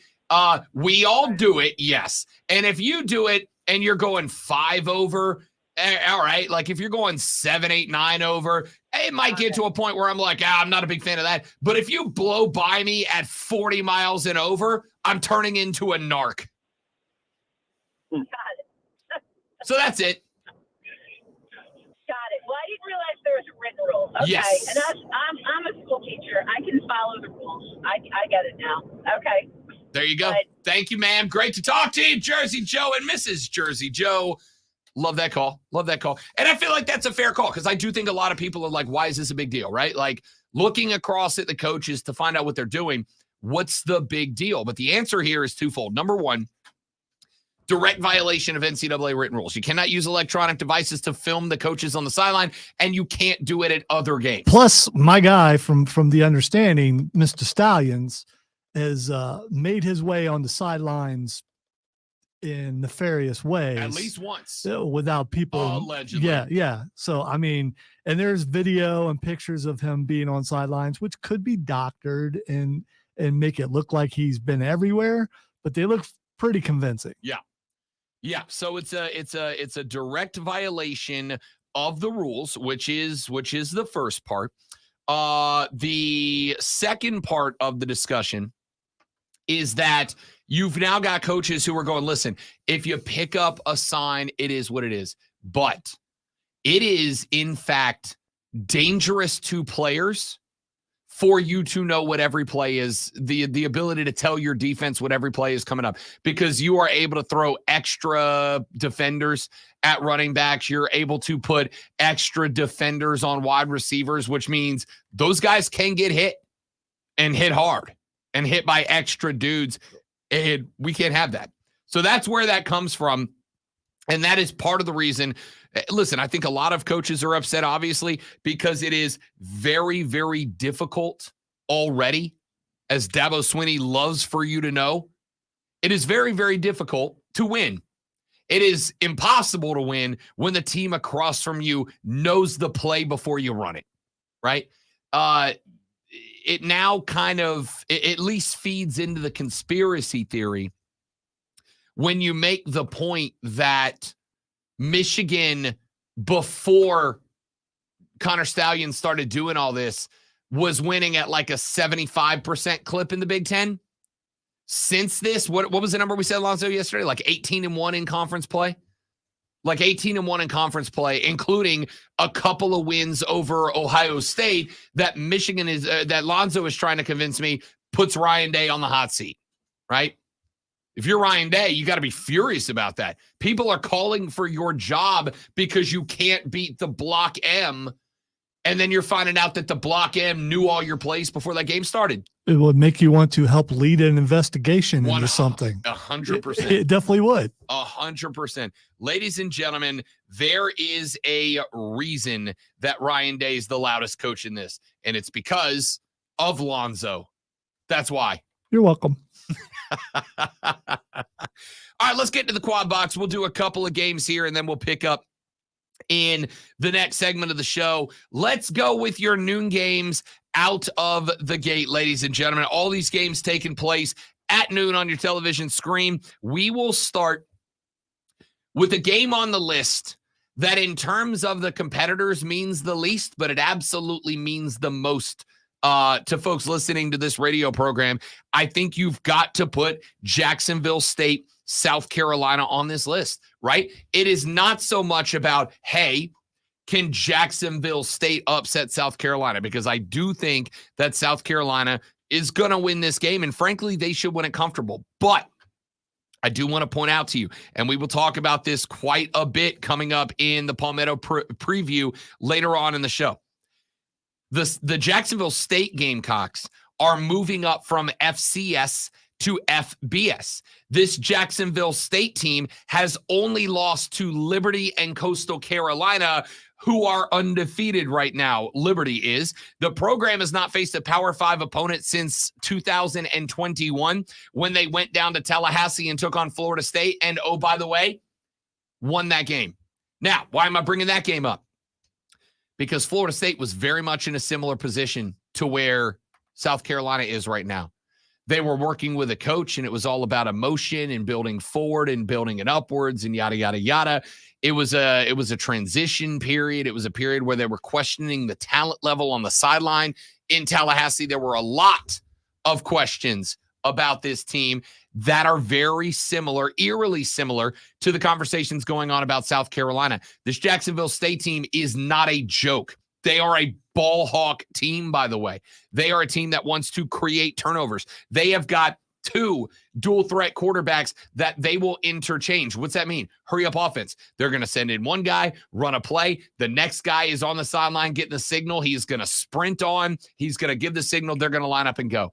This is going to be a game where South Carolina's defense had better be awake. And oh, by the way, both of their dual threat quarterbacks, Zion Webb and Logan Smothers, they rank 2nd and 3rd on the team, respectively, in rushing. They can get out of the pocket and be dangerous. Jayville State of South Carolina on ESPNU. Another game that the opposition isn't much there, but it's all about playoff positioning right now. Ohio State is at Rutgers. Rutgers is not a very good football team this year. Okay. Rutgers is, however, 6-2 in the Big East. Their losses, Michigan and Wisconsin. They've beat Sparty. They've beat Indiana. They have beat Virginia Tech. They beat Northwestern. Pretty bad, actually, back in week 1. This Rutgers team is not on paper anywhere near competing with Ohio State, but I would tell Zoe and the Buckeyes, I would tell Ohio State University, you better be on your A game because this is a Super Bowl game for Rutgers. The State College of New Jersey. And by the way, it's on the road. It's in Jersey, right? And they're in the Big Ten, not the Big East. That's what. Yeah, you know what I meant. Well, I just missed the Big East. I didn't want you to get killed by the Yes, Texans. in the Big Ten. They are in the Big Ten. They are currently 6-2 overall, 3-2 in conference, which places them 4th in the Big Ten East. And the only teams ahead of them are Michigan, Ohio State, and Penn State. So again, I think Ohio State should win this game, and it should be relatively easy to win, but keep an eye out. All right.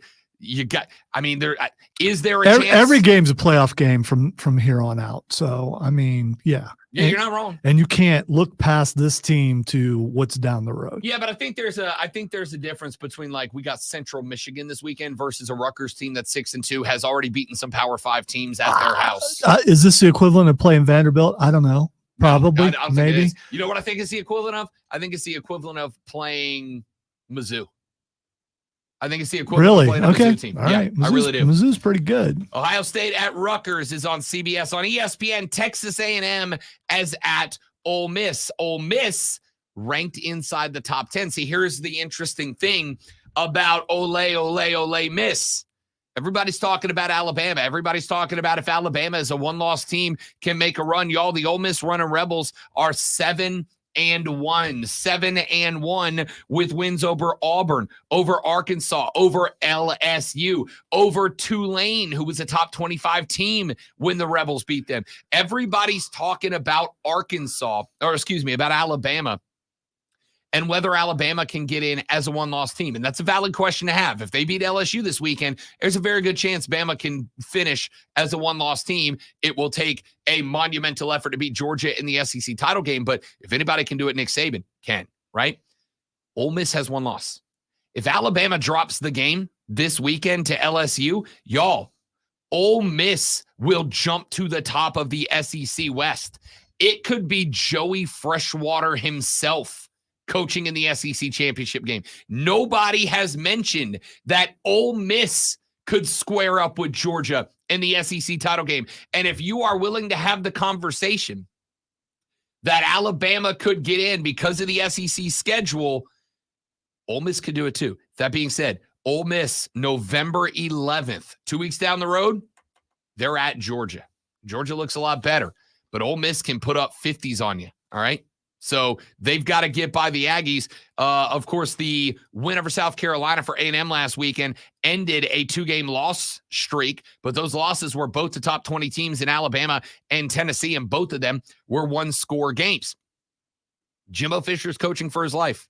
I've said it. I'll keep saying it. I believe it to be true. And finally, on Fox at noon, Kansas State at Texas. Why is this one important? Well, Texas is one of those one-loss teams that's right there on the outside looking in, checking in at number 7. But this Kansas State team at 6-2, their only losses were to Mizzou back in week 3. Turns out Mizzou's a pretty decent ball club. They do have a bad loss at Oklahoma State. It's an unexplainably bad loss. Kansas State's good enough to upset Texas. And if they upset Texas, y'all, the Big 12's done. Because Oklahoma's not bouncing back from that far back. The Big 12 could be eliminated from playoff contention this week with a Kansas State win over Texas. Let's take a break. When we come back, I'll run you through the midday window and the nighttime slot, and we'll talk about some of the other games and the impact that they will have on college football. I am Rob Brown. The great one, Lonzo's at the helm. The Rob Brown Show rolls on, y'all. This is the Fan Upstate. Let's look at the schedule wrong because I thought Clemson played at noon. I thought they played in the window, so I may have gotten that one. May have watched that one. I hope so.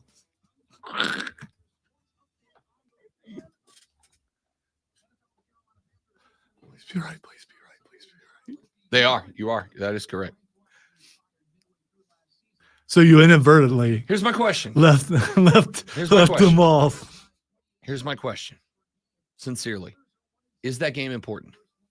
I mean, it is to Clemson. It is to Tyler. It is to Tyler. But is that game in the national slot, is that game important? Well, neither is South Carolina. That's true. Yeah, it's very important with all the press that will have. Yeah. All right, guys, give me 45 seconds. Valdez, what's up? BTR, good to have you guys back in the game, boys. I will be right back.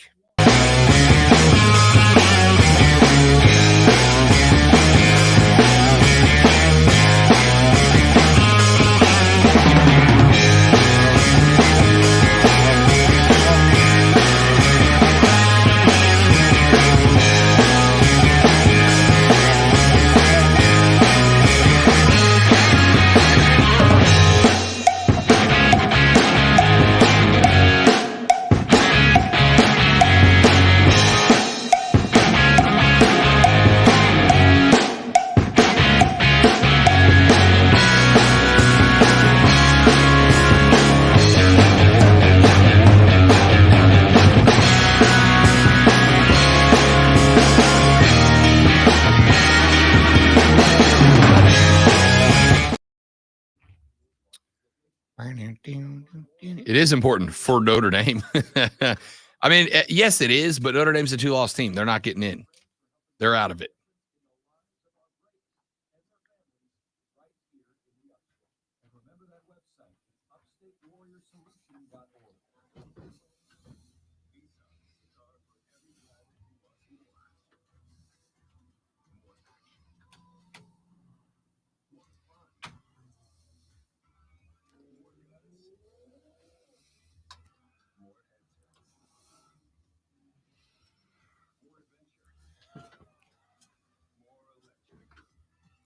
Woogie, woogie, woogie.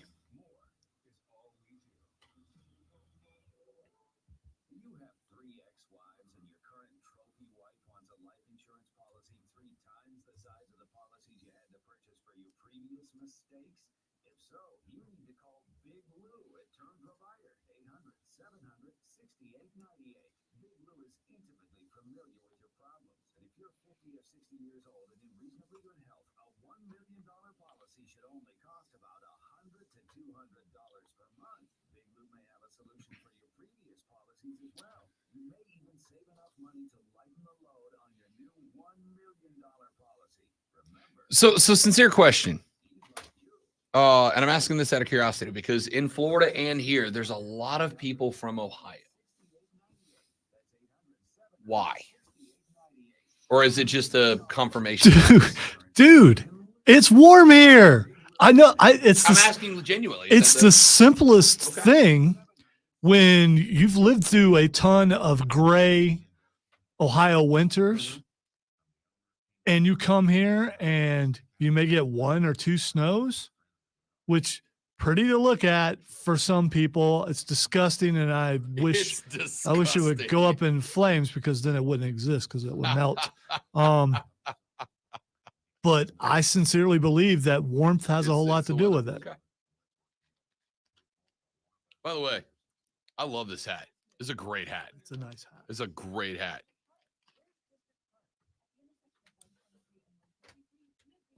Rob Brown Show, what do you want to talk about?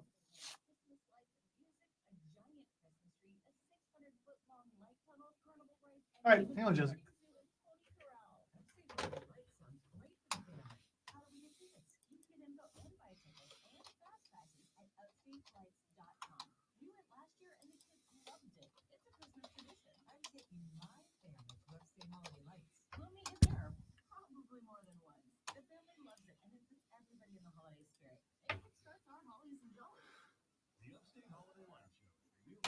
My hollies and jollies are excited.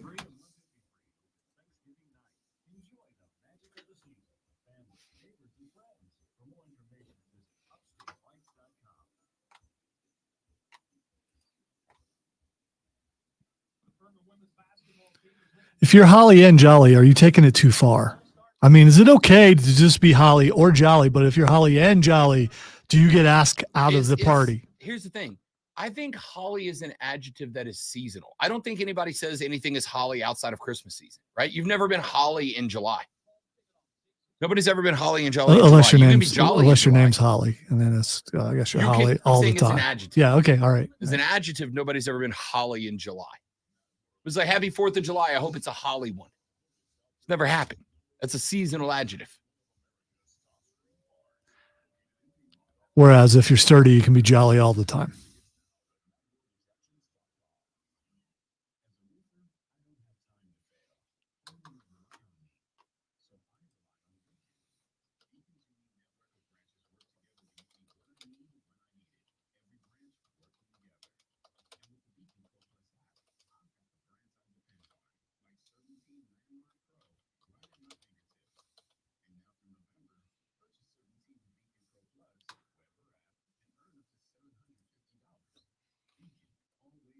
Spelled jolly wrong and it ended up being Jolie.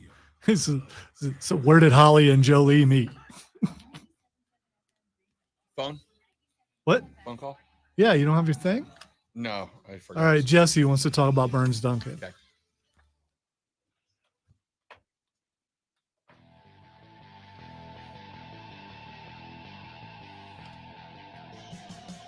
All right, how important? Lonzo pointed out that I left the Clemson Notre Dame game off the noon slot. The sincere question is, I feel like it is fair in that I included South Carolina, Jacksonville State, but here's the thing. I feel like South Carolina is in a lot more danger here because we've all accepted Clemson's beating Notre Dame Notre Dame's beating Clemson this weekend, right? We all accept that. Like, I think even Clemson fans accept that. You're losing to Notre Dame this weekend. South Carolina, and I mean this, could lose to Jacksonville State. And I will tell you, and having watched Florida State lose to Jacksonville State a couple of years ago, if you lose to an FCS team, even an FCS team that is moving up to FBS, a loss to an FCS team is an absolute catastrophe to the morale of your fan base. I'm not buying your reasoning, but it's well done. I mean, you're trying really hard. I mean it. If you lose to an FCS, I was in Destin when Florida State lost to Jacksonville State, and the FSU fan base melted down. South Carolina's had some losses like that before, so it's not unusual. Well, it is unusual, but they have had losses to a lower tier team before. All right, let's real quick run through your afternoon slots. I just want to say he didn't forget on purpose. I know Jesse's there. Jesse, I'm coming to you in a minute, but I want to run through this. No, I meant Clemson. You didn't forget Clemson. No, I didn't know. On purpose. I 100% did not forget Clemson on purpose. You're losing this game. Notre Dame is going. Here's the wild thing. The wild thing is Notre Dame's only a 3-point favorite. Still, I thought that line was going to move closer to 6.5. It's still at 3 as of 11 o'clock last night when I put my third bet on that line. I keep talking myself into putting more on that line. There's no way Clemson's within 3 in Notre Dame. Midday, Army's at Air Force on the CBS Sports Network at 2:30. Listen, is that a game that has national importance? No, but I will always watch the military schools go at it. Air Force through the air, Army of the ground, going to be a blast. Mizzou is at Georgia on CBS at 3:30. Why is this one important? I honestly think this is the only game left on the schedule that Georgia can lose in the regular season. I think past this game, Georgia frankly can't lose in the regular season. If they can get by Mizzou, they can get by Ole Miss. The only other game that maybe is a problem is at Tennessee, but Tennessee, as I tried to tell you preseason, ain't who they were last year. So I don't think that game is as much of a danger as we thought it was going to be. This game against Mizzou is, because Mizzou's got the most versatility of those 3 games, I think. FSU is at Pitt on ESPN at 3:30. I think this game is absolutely a must win because, as I pointed out on BetMGM last night, the only hope that the ACC has of a playoff berth is an undefeated FSU team. There's no one-loss team going from that conference to the playoff, so I am banking on Florida State being it. But this Pitt team, they can make a little noise. They're not good, but they can pop off on offense every now and then. And finally, the Oklahoma shootout. OU is at Okie State. Is this game important? No. I've told you. The Big 12 is the same way. If it ain't Texas, it ain't nobody. A one-loss Oklahoma team has not got a strong enough schedule to get in. Texas, by losing to Oklahoma early, has the advantage of checking in at number 7. They will need a lot of help, but the only way they're going to get that help and be in a position for it to matter is going to be by getting by Oklahoma State and doing it with style points. Then the night slot, let's go to the Pac-12 Network at 5:30. Cal is at Oregon. The Ducks can get in with a loss. They'll have to win the Pac-12. They're good enough to do it. Cal is going to put them on upset alert. I still absolutely do think that Oregon's going to win this game.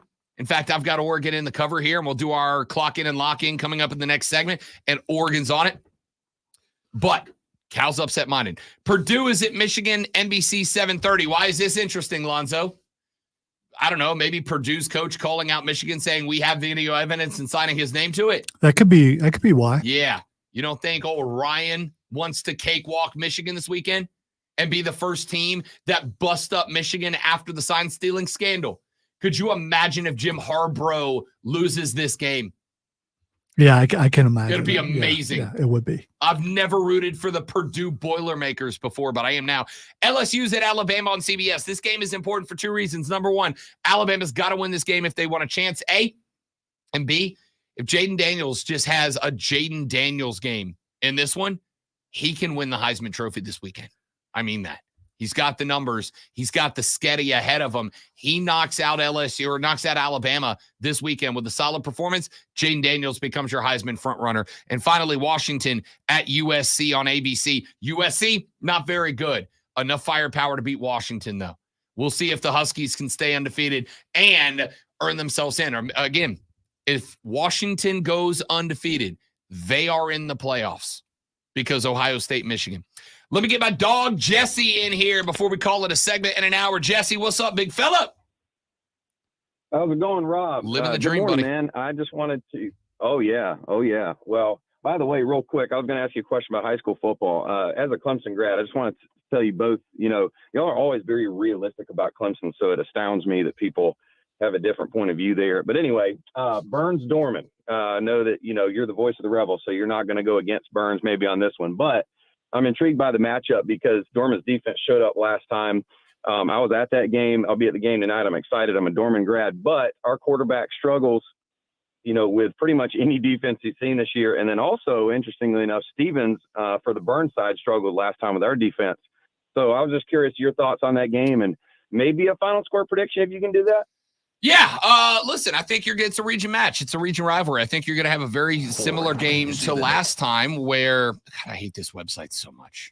I hate this website so damn much.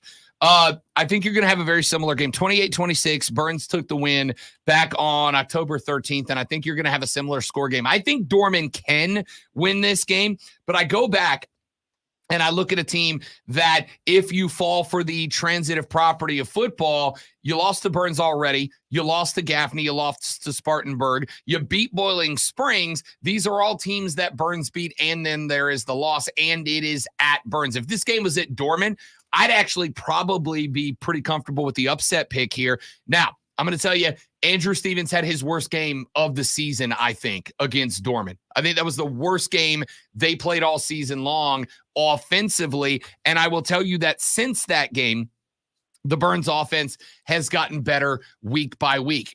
Here's where you win the game if you are Dorman against Burns. You win this game by being in it late and not having to dig out of a hole. You keep this score close into the late third, early fourth quarter. That's where Burns has struggled. I go back to that Gaffney game last week. That game felt over at halftime.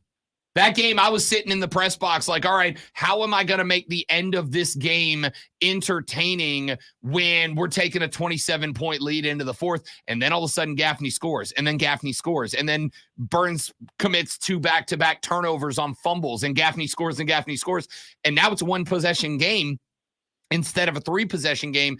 The only problem that a couple of teams have had against Burns, and I'm including Dorman in this, I'm including Spartanburg in this, I'm including Gaffney in this last week. The problem is teams keep letting Burns, and I'm Team Rebels on this one, but they keep allowing Burns to build these 3 touchdown leads. And so your offense comes alive in the fourth quarter, but instead of running away from Burns, you're trying to catch up to Burns, and all they got to do is outlast you, right? And if you can create a situation where instead of outlasting Burns or Burns outlasting you, Burns has got to fist fight you because it's a close game and your offense explodes. And now instead of needing to have 3 consecutive scores to tie the game, you can go up 3 consecutive scores. That's how you beat the Burns Rebels. So this game, I think, Jesse, is going to be won or lost in the early portion of the third quarter. I'd have to agree. I mean, Burns, they're very high powered. Dorman does not have protection issues. They lean heavily on the run game. And I just don't know with the quarterback issues this year. I don't know if Dorman, is going to be able to, stay in the game. But I think you have a good point. If they can hang around, maybe it'll be an interesting game, but I'm also, interested to see how the players do with the cold tonight. Obviously, we're not used to that. So I'm interested to see how the play-by-play broadcasters do with the cold tonight, Jesse. That's exactly right. Yeah, you have to bundle up. Like I said, I've been to Lambeau, and so it's not really cold comparatively to that. So, but I definitely going to be wearing similar gear to that. Yeah, no, it's we're breaking out the long coat tonight. Appreciate the phone call, Big Dog. Thanks for checking in. Listen, on paper, I'm sorry. Did you not just tell me that you moved states to get away from the cold, but you're dropping a wah on me? You moved here to get away from the cold, and you're going to drop a wah on me. Yeah, exactly. Exactly. You moved. I have comments, but it's also time to go to break. So I'm just trying to keep us on time here.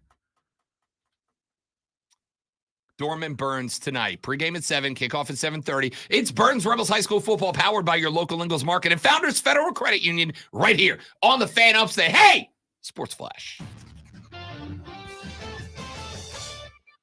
Jerk. It ain't cold outside. Baby, it's cold outside. The MLB World Series ratings are in. The Rangers' 5-0 victory to seal the championship was the most watched game of the series, but the series was the least watched fall classic in recorded TV history. Nielsen said the World Series averaged 9.11, that's 11 million viewers, a 23% decline from last year's game 3, which averaged the lowest audience in any individual game on record. Speaking of last night on Thursday Night Football, Will Levis threw an interception in the end zone to end the Titans' chances to defeat the Steelers. Pittsburgh gets the win 20-16.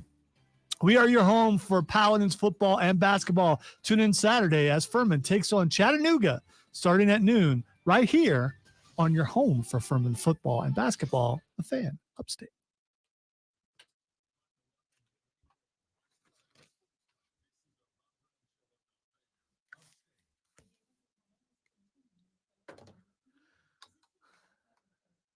I do believe that I have offended the Rob Brown.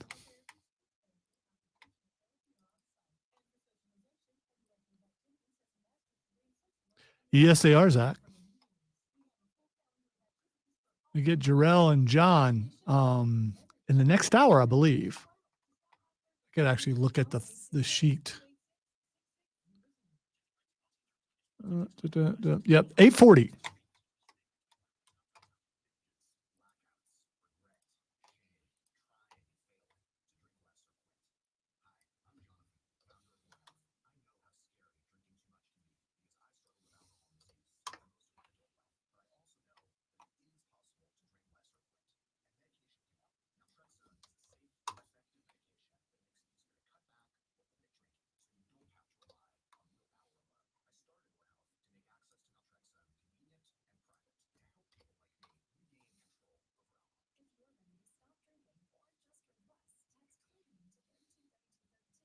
Yeah, he does not like that crying baby. I don't know if it's because it's a kid or it's That's my favorite sound I play. I love the yeah thing because if you've ever been a parent, you've seen your kid do that before. I guess you don't have to be a parent to see a kid do that, but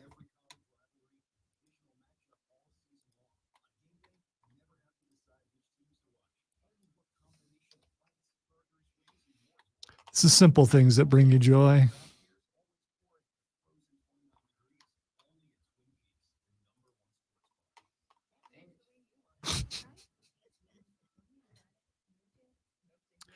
Zach, I've been here 26 years now, so I've almost lived here half my life.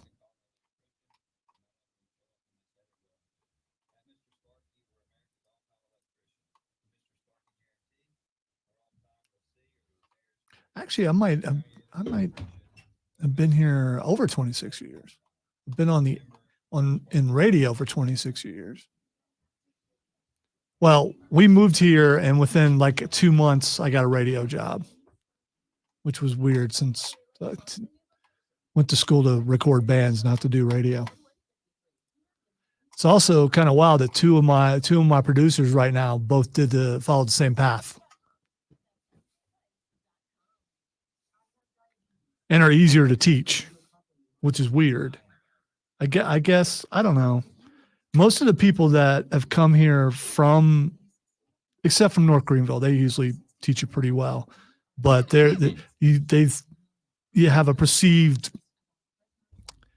notion of how radio actually is till you actually get in and start working on it. And then there are some things that are taught that you have to say, no, you don't do that. Lots of confusion about the top and the bottom of an hour, which is so weird.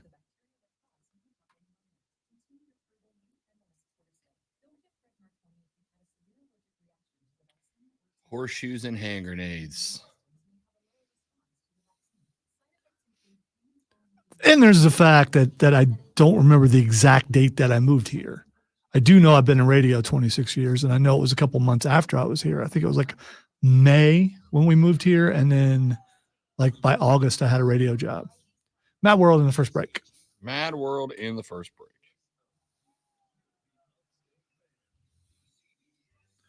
Rob can't wear his glasses with the hat. It just doesn't work that way. Wear your glasses. Correct. He was asking. Yeah. I'm sacrificing my vision for the hat. There's that.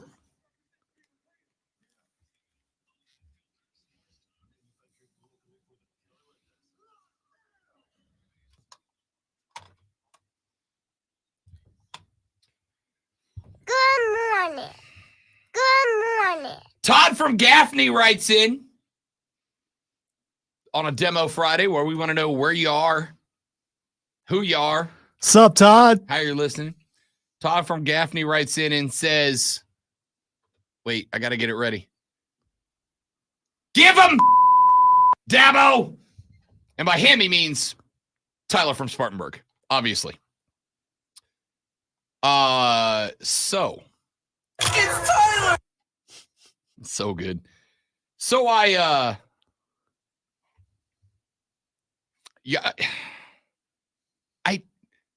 can Clemson beat Notre Dame? I don't see it happening. Can they? Yeah, they can if they play how they should be playing. Because I mean, they're playing down. They're not playing to their potential. I mean, you've got to look at it. I mean, just from a recruit standpoint, Clemson is not playing to their potential. Sure. You could blame it on coaching. You could blame it on a lot of things. You could blame it on maybe they missed their quarterback. I mean, which happens on occasion. But Cade is not as bad as everyone is putting on him. But we don't know how many plays he just goes, nah, I ain't doing that. I'm doing this. I mean, so, you know. How bad was it that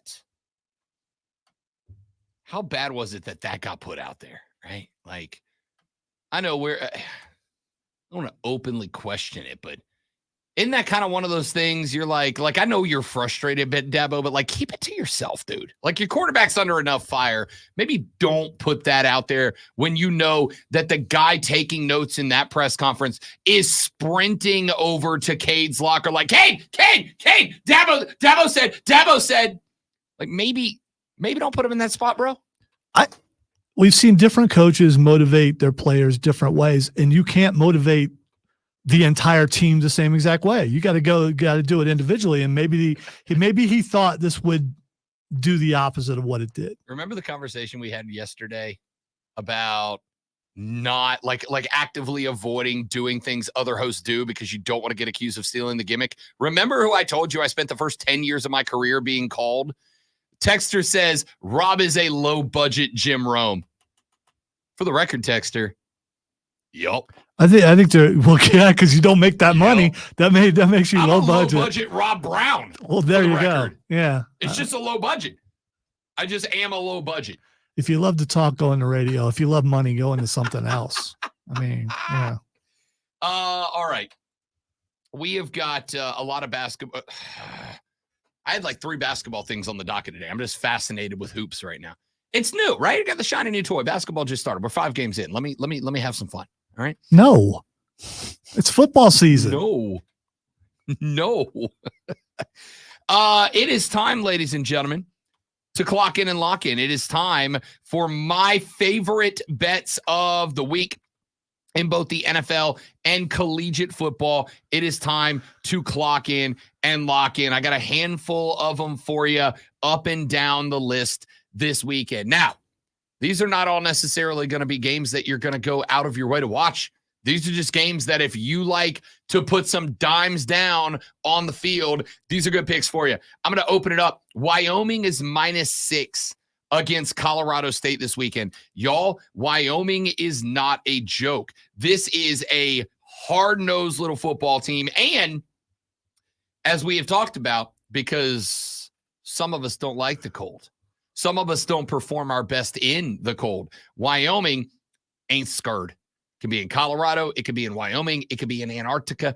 Wyoming loves to play in the cold. They've got Colorado State. Now, Wyoming is coming off of back-to-back L's, and one of them, the offense struggled. They dropped one at Boise State 32-7. Far from the best performance. This is a Wyoming team that beat Texas Tech. This is a Wyoming team that for 3.5 quarters hung with Texas. They knocked off Appalachian State. They knocked off Fresno State and removed their national ranking. They lost by a single score to the Air Force Fighting Falcons. Maybe the best military academy football team of all time. They are lined up against the Colorado Rams, who are 3-5 right now. A Rams team that has lost to UNLV, Utah State.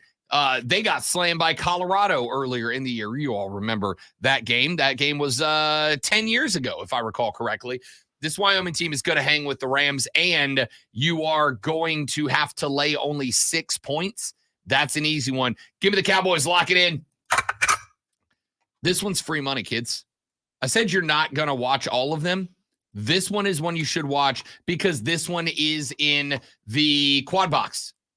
Washington against USC. As opposed to, Clemson and Notre Dame, not in the quad box. No, it's not. Go ahead. No, it's not. Washington, USC. Washington is favorited in this game. It is in LA. Washington's favorited by 3 points. Somebody explain this to me. Somebody explain to me how Washington football is favored by 3 points against a USC team that is, respectfully, not that good. Washington is undefeated. Yes, their offense has not looked quite as good for a couple of weeks, but they got back on the right path last week. This is a USC team that is currently at 7-2, and they lost to Notre Dame and Utah, 2 very good teams. Utah turned around and got absolutely shellacked by Oregon. They beat Cal by a point, 50-49. Washington's offense is dramatically better than Cal's. Somebody explain to me how the Huskies are only laying 3 in this game. Give me Washington. Lay the 3 points. Lock it in. I'm going to give you another one right here. LSU takes on Alabama this weekend. Alabama is laying 3. I have said a couple of times, this game is 100% a must-watch for me. I can't miss this game at 7:45 on CBS. And I'm laying the 3 with Alabama. I'm laying the 3 with Alabama. I think Alabama's about 7.5 points better than LSU. I like LSU. I like Jaden Daniels a lot. Like I've said, I think Jaden Daniels can win the Heisman Trophy with this game. If he goes out and lights it on fire against Alabama, not only will my bet fail, but Jaden Daniels will win the Heisman. Here's the problem. Alabama's got the biggest dogs up front that Jaden Daniels is going to face. And he's absolutely a QB that while he can get outside of the pocket and run, there's two factors. Number one, he's trying not to. That was the whole point of the season for Jaden Daniels. Make the legs be the second option, not the first. Last year, they were the first that got him in some trouble. This year, he is trying to hang in the pocket. And I think to some degree, hang in the pocket a little bit longer than I'd like. It's like he's trying to make the legs a third option. No, make him number 2. Make him number 1A. You got to go. The problem is he's not going to. A, and B, Alabama's strength on the defensive line to me is the defensive ends. It is setting the edge. It is setting a perimeter, keeping the QB in the pocket and making him throw against Kool-Aid and the gang.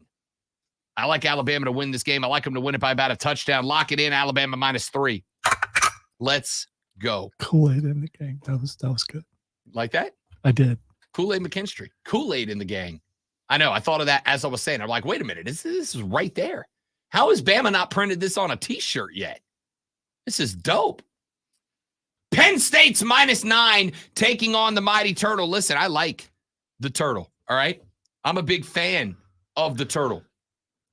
The problem is the Turtle has a couple of times in big spots retreated into its shell because technically they're tortoises, and a tortoise does not retreat into the shell. They're not really turtles. They're terrapins. Aren't terrapins turtles? They're like they might be a fighting tortoise. I don't know. Let's see. They have like scales. I mean, have like spikes on them. Terrapins are turtles, not tortoises. Terrapins are one of several species of small turtle living in fresh or brackish water. Terrapins do not form a taxonomic unit and may not be closely related. Many belong to the family's Latin names I can't read. They look like Pokemon. They're turtles. There's a lot of different kinds. The name terrapin is derived from terope, a word in the Algonquian language. How about that? Oh, Algonquin. You all learned something new today, ladies and gentlemen. The Maryland terrapin specifically is a turtle called Malaclamus terrapin, known as the diamondback terrapin. It appears in the term because of the common usage during the colonial area of North America and was carried back to Great Britain. Since then, it has been used in common names for testudines in the English language. You're all quasi smarter than you were before. Yeah, testudines. We talk about those all the time. Yeah, big testudine guys over here. The turtle has retreated into its shell. I can say that now because terrapins are turtles, not tortoises. I got that wrong. They have lost 3 in a row. They started 5-0. They started with wins over Sparty, over Virginia, over Indiana. And in all those games, they looked real good. But Talia Tagovailoa has all but disappeared since then. They got spanked by the Buckeyes. Then they lost to Illinois. Then they lost to Northwestern. Penn State is playing for its life now because they can still get in, but they're going to need a lot of help in order to make it happen. Penn State, lay the 9, lock it in. Let's go. Washington State takes on Stanford this weekend. They are laying 13.5 in this game. They got to win by a couple of touchdowns, and they absolutely can. The Cardinal has played some decent football the last couple of weeks. The Cardinal has been shocking some people the last couple of weeks. They have also lost a pair of back-to-back top 25 games, but they hung 33 on Washington, a game that it took Michael Penix Jr. a while to break away. They did stink up the field against UCLA, but the week before that, they went to Colorado and they beat Deion. I think the only game that Deion was favored in this year that he dropped. So that being said, I like Stanford. They're a fun little team, but Washington State ain't no joke, dudes. Washington State is 4-4, but they can turn numbers. And I think they will this weekend. This is a team that's lost 4 in a row, but it was to 4 Pac-12 teams. The only one that I look at was like, that's a real bad loss, was a 38-27 L on the road at Arizona State. That's a tough place to play. All right. Washington State's not a bad little team. And the fact that I've only got to give up a couple of touchdowns to Stanford, I'm all in. Lock it in. And I've got two more for you. Let's go FSU over Pittsburgh. FSU laying 21.5. They got to win by 3 touchdowns or better. And I like them to in this game. Now, I think it's going to be a bet sweat game. I think it's a game that Florida State's going to have to put up like a last-minute touchdown, like a style point touchdown to get there. But I think that they can, and I think that they will. They are on the road at Pitt, but there is absolutely zero aspects of the game that Pat Narduzzi's squad is better than Florida State's. I thought Pitt's defense was going to shock some people this year. Florida State's defense is one of the best in the country. In fact, entering last week, Lonzo, there was only one team in America that was in the top 10 in both red zone offense and defense, and it was the Seminoles of Florida State. Their defense is one of the better defenses in the country that nobody's talking about. The Noles got to score 22 more than Pittsburgh, and I think they will. Let's lock it in. Florida State minus 20.5. Put it on the books. And then finally, friends, I will wrap it all up with the one that I talked about earlier in the day. Oregon, minus 24.5 over Cal. And y'all, I'm jumping all over that one. I'm jumping all over that one. I think Oregon is going to end up beating the brakes off of Cal. Why? They're 6-1. The Ducks are one of, I think, about 3 one-loss teams that can still very much get in. And that win on the road over Utah, the same Utah that beat USC the week before. That's a win that tells me this team is back. That's a team that tells me Dan Lanning has got this team on the right path. Give me the Oregon Ducks.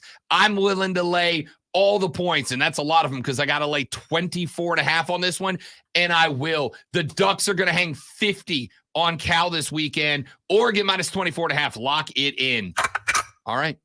Let's take a look over at the NFL real quick because there's not a lot of games that I love in this one, but I do love this one.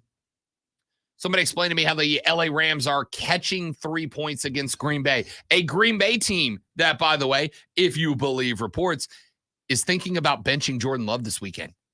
He might get Desmond Rittered. He might get Marcus Mariota. Jordan Love is not him right now.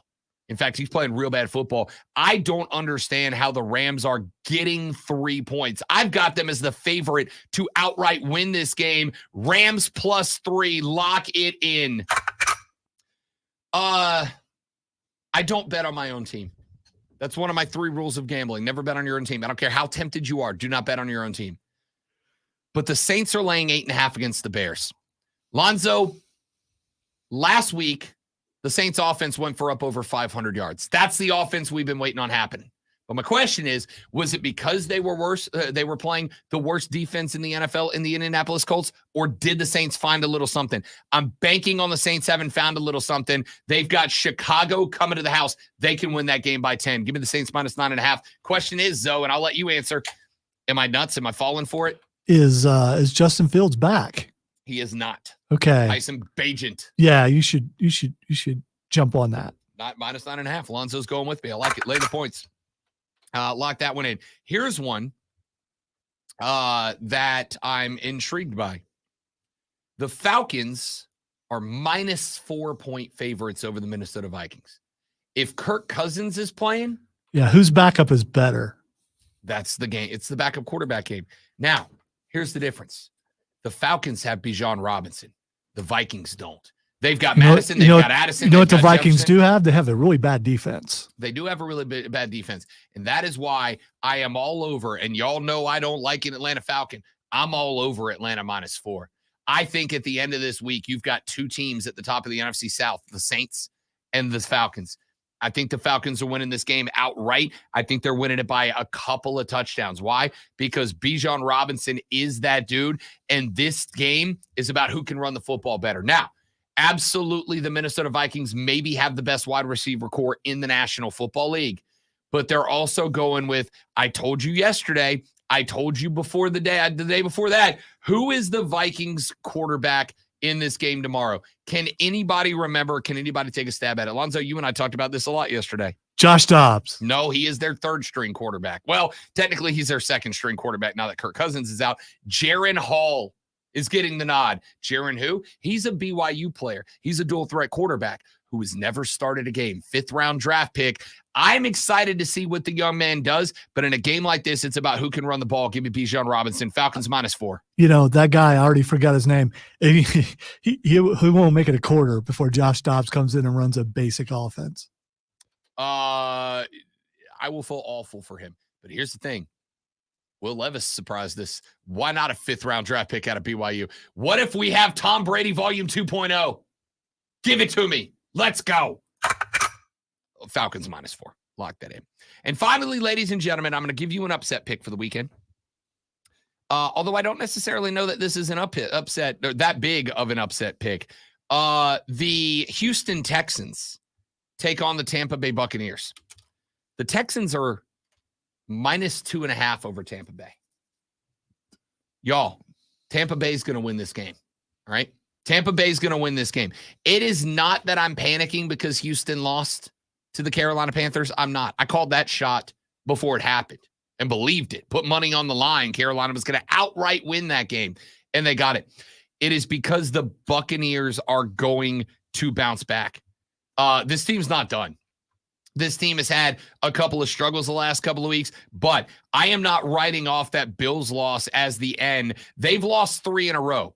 2 of them were to the Lions and the Bills. 1 of them was to the Falcons. That was a bad loss. I am not saying it's not. That game was at home as well. But this team is far from done, especially considering they know if they are, either the Falcons or the Saints are both going to lose or are going to win this weekend, which they've already got 1 game up on Tampa Bay right now.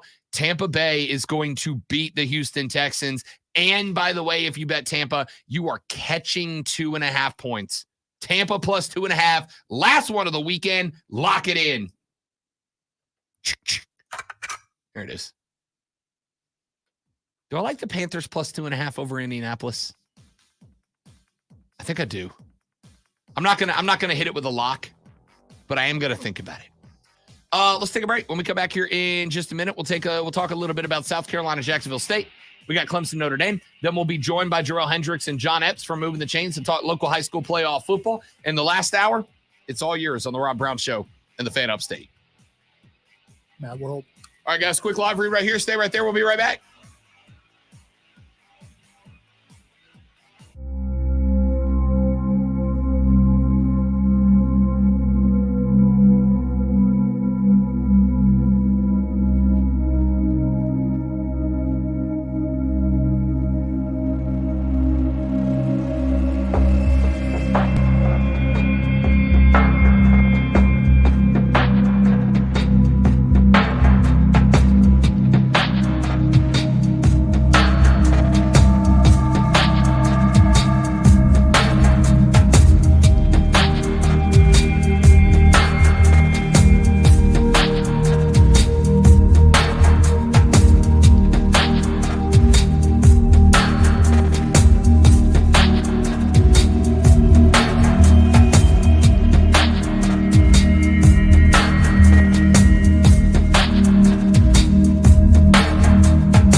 pull up the bracket.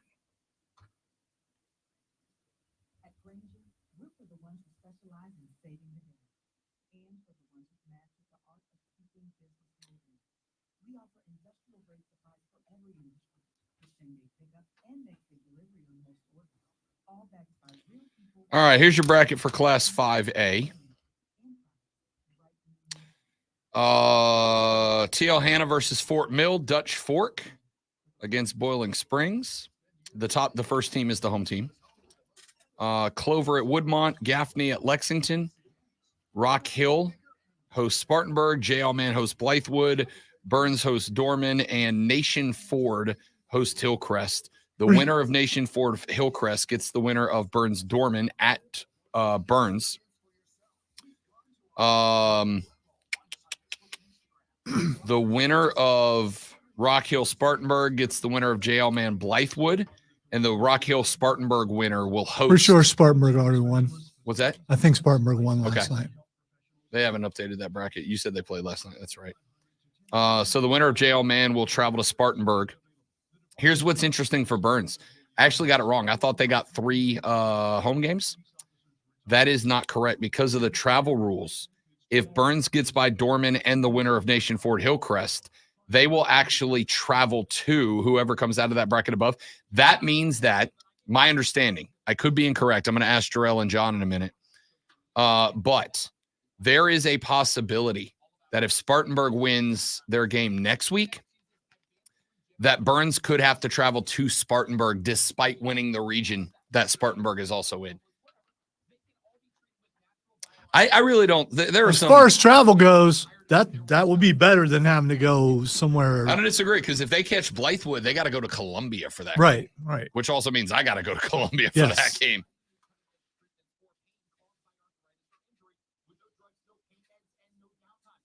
I'm sure the Burns fans will love winning the region Spartanburg's in, but having to go to Spartanburg for the playoff game. I mean, I guess at least it's relatively close. Dude, quit throwing people under the bus. Even if it bothers you. Who am I throwing under the bus? The South Carolina High School Athletic Association? I'm looking at what you tweeted. The one I just posted? Yes. Who did I throw on the bus? Yeah, wash your hands. Yeah. You only do that if you walked into the restroom and saw someone not do it. And so you're throwing someone under the bus. And so I'm throwing everyone who doesn't wash their hands under the bus. No. Yes, if you don't wash your hands after. What you're saying is there's someone in this building who didn't do it, and you know, that people. was from a bar last night. Okay, all right. Then why would you post it now? Because it makes it look like. It makes it look like you just went in the bathroom here I and think you go looking for reasons.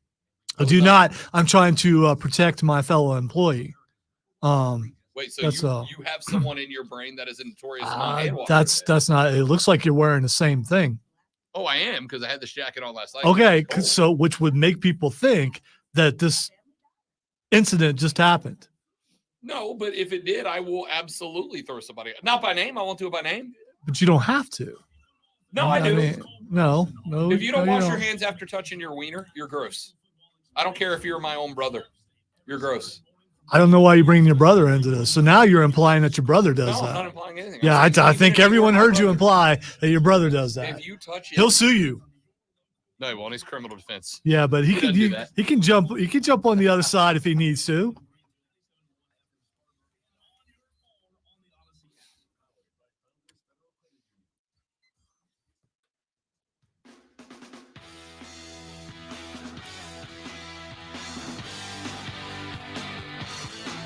Yes. If you don't wash your hands after going to the bathroom, I will throw you under the bus. 100%. Not the point. Also, I don't care if I work with you. I don't care if you're family. Also, family. 8 seconds, man. This is the point. This okay. is the point all of this right. segment. Okay. All right. Wash your hands, you lunatics. I posted a picture during the break. I went last night. Last night was the Greenville Triumphs send-off party, right? They had a little party. Friend of the show, John Harks, was out there. We were all kind of saying thanks and goodbye. And after the party came to its conclusion, some of us in the Reedy River Riot decided to go out and watch the Thursday night football game. And in the watering hole that we designated as our football watching venue, I went to the restroom. And as I went to wash my hands, because I'm not an animal, over the bar or over the sink in the bar was a sign. And that sign said, wash your hands for 30 seconds. And if you don't know how to time 30 seconds, so wash your hands for at least 20 seconds. Don't know how long 20 seconds is. Just sing the lyrics below. Bonus points if you sing really loudly. And they had the lyrics, of course, to Mr. Brightside, the opening lyrics to Mr. Brightside, which would imply that anyone who's in that bar would know that song. Coming out of my cage, and I'll be doing just fine. It's a sad song. I don't know why you guys think that's a great song. Because it's a banger. It's a banger. Is it? It's a banger. Is it? You're allowed to enjoy things that are sad. Are you? Yes, we all experience sadness. It's okay to connect to something that's sad. Yes. Stop watching, dude. It's not sad. Just stop. It's creepy. His chest now. Why are you seeing all this? Stop watching. Let me go. This is a song about voyeurism, and you're okay with it. It's a dream, man. Is it's it? A dream. It's is in it? his head. I don't It's in know. his head. It sure does sound like he's watching. Point is, I hate that I live in a world where a sign has to, where a bar has to come up with a funny sign to get people to wash their hands. And Lonzo's like, don't post that because it seems like you're throwing somebody under the bus. No. You just now posted it, which makes it look like you saw someone in the restroom here. There's only a few people in the building, so people can start narrowing down. Okay, there's only so many guys. Which famous person in this building does not wash their hands? You're throwing people under the bus, and you're wearing the same jacket now that you were wearing last night, so it looks like you just did it. Let me be abundantly clear. Put some thought into what you're doing. That's all I'm saying. Just a little thought. No, see, that's where you're wrong. I did think about it.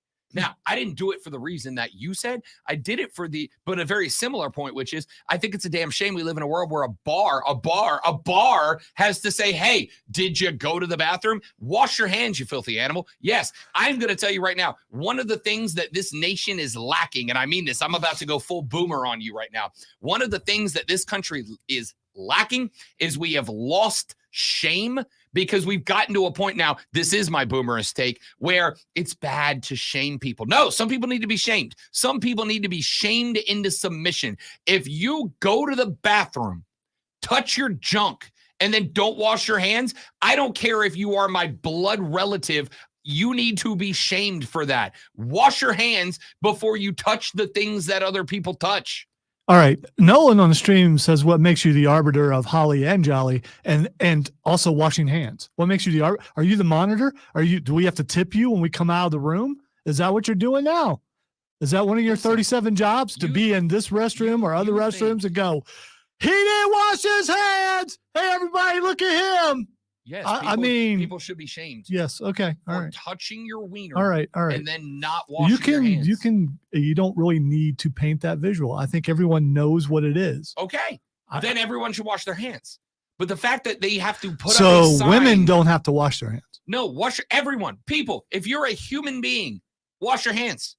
Just wash your hands. It takes 20 seconds. You don't even have to sing the whole Killers song. You can just do the opening verse of the song, and that's all you need. Hot water, wash your hands, and you get to sing Mr. Brightside in public. Yeah, how great is let's that? sing a song about voyeurism while you're in the restroom. Yeah, that's a smart move. That's I'm watching while I'm in the restroom. Not only am I watching people wash their hands, maybe I'm watching something else, because that's what that song is talking about, and you're singing it in the restroom. Wash your hands, you animals.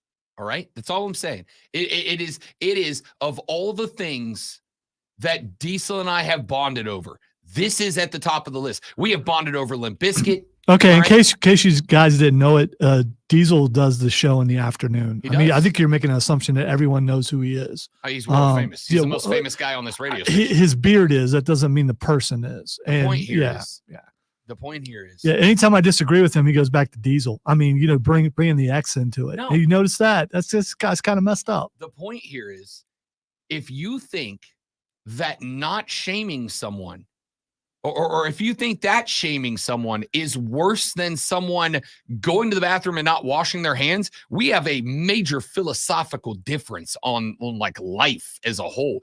If you go to the bathroom, wash your hands. This is not complicated. My nephew's 5 years old, and he knows that. We don't have to tell him, wash your hands. He's like, hey, I touched it. I should probably wash my hands before I touch anything else. And he's 5 or 6 or whatever. I'm a bad uncle. I don't know. The point here is wash your hands, you psychopaths. All right, this whole rant is over you posting that. If you posted it last night, I would still judge you because you're judging other people. Yes, I am. But when you post it after going to the restroom and walking back into this room, it implies that you posted it about someone here, which First means you're off, calling out a fellow employee, and everyone here needs to rise up and come at you and yes, give you what we for, should give you one of these. We should defend people who touch their privates and then other things without It's washing their hands. That's that. what we should do. It's No, not it about is that. about It's that. not about that. It's not about that. It's snitches, man, and that's what you're doing. Yes, you snitch. You some being a things need to snitch. be snitched on. You know what you get. That's all I'm saying, Bro, I just want you to know there's That's all I'm saying. a better than good chance that when you walk out of this room, the next door handle you touch is going to have been previously touched by a hand Rob, that had previously Rob, touched somebody's willy. Rob, You're good with that? I don't care. Okay, I'm not going to give it, extreme thought, because chances are, if you touch a wall when you walk into a movie theater, if you touch, dude, there are germs everywhere. I mean, get over it. No, I won't. I shan't. I can't. Texture just said, I wash my hands after touching my dog for, I beeped it, but my thing's not on. Well, good for you. For bleeps. Well, sake. I'll turn it back up, but your autoplay keeps happening, and I have to turn it down. Wash your hands. All right, just wash your hands. Just wash your hands. Just wash your hands. Just wash them. It's easy. It's 20 seconds. It's the first verse of If you do not, shame. Rob Shame. will shame you Shame. Yes, I will. while singing a song about watching while in the bathroom. Shame. All right, let's take a break, because when we come back, we have noted hand washers Jarrell Hendricks and John Epps joining the show. We are going to take a look up and down the high school football playoff brackets, because high school football playoffs are underway. Burns, Dorman tonight. We'll look at that one and all of the rest of the playoff games taking place around the upstate when we come back. I'm going to go wash my hands now just for fun. Yeah, nobody cares. The Rob Brown Show's on your radio. It is the Fan Upstate. All right, guys, we're going to step away for just a second while we get the boys lined up. We will be right back. Don't go anywhere.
up, fellas?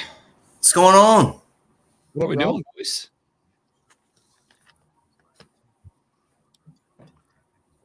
Kev had to go play golf again? Probably. Who knows? He's at a Kelsey Ballerini concert. Well, I know for a fact she's not playing a show at 8:40 in the morning. All right. You are correct. This is a private show. It's not. It's Kevin. Okay. I'm just saying. Kevin's not catching an invite to a private Chelsea Ballerina show.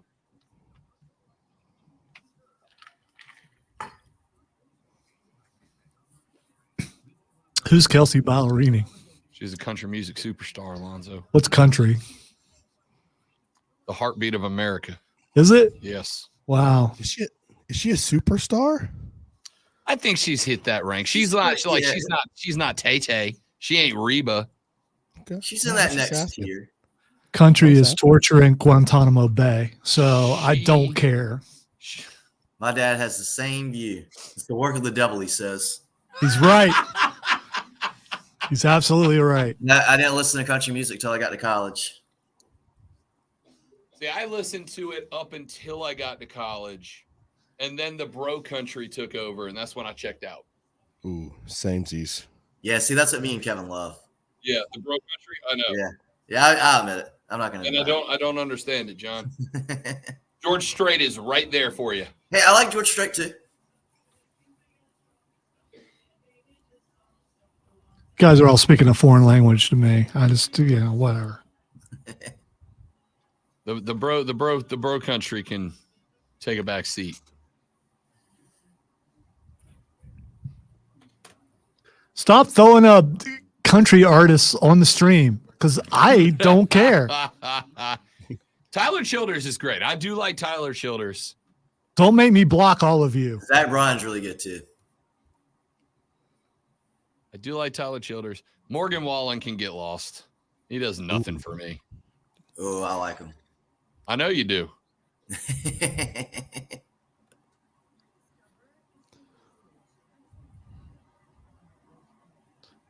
No, Zach, country is easy. Anyone can do country. Anyone can write country. Anyone can sing country. It's just, I've proven it. And I can prove it even further. It's just, it's embarrassing how simple it is. Some people get really angry when you say that kind of stuff too. Yeah, I don't care. I'm not into instigating or causing people to be angry at all. That's not. I'm of peace. We just outright lying on the stream today. All right. It's called sarcasm, Rob.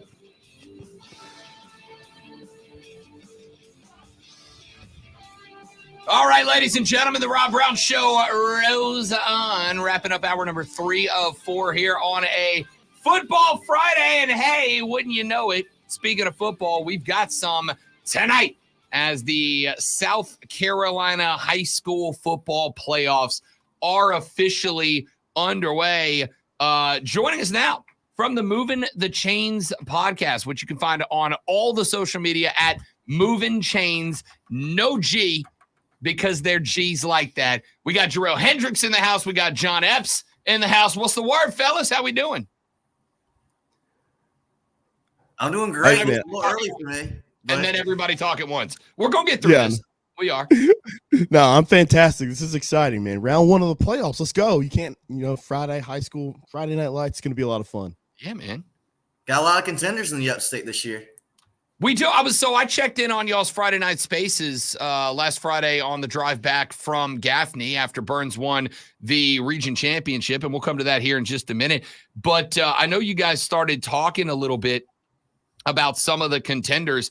If I told you right now, you got to give me one team in the upstate that you're throwing a paycheck out to walk out of here with a state title, who you picking, John? I'm going with Burns. Really? I think they got it all put together. Good defense, good quarterback, good weapons. Yeah, if I'm going upstate exclusively, I gotta pick one. I'm going with the Rebels for sure. Man, I like it. Here's the one concern I have about Burns. In every region game, which they've won all of them, but in every region game, fellas, build up a lead, give it back in the late third and early fourth, and end up in a fist fight down the stretch, which, I think you get a little bit more margin of error in the regular season. But now not only do you not have that margin of error, but now the Spartanburgs and the Dormans, they've seen you already. They've got a little tape on, they've got a little more tape on you against them specifically.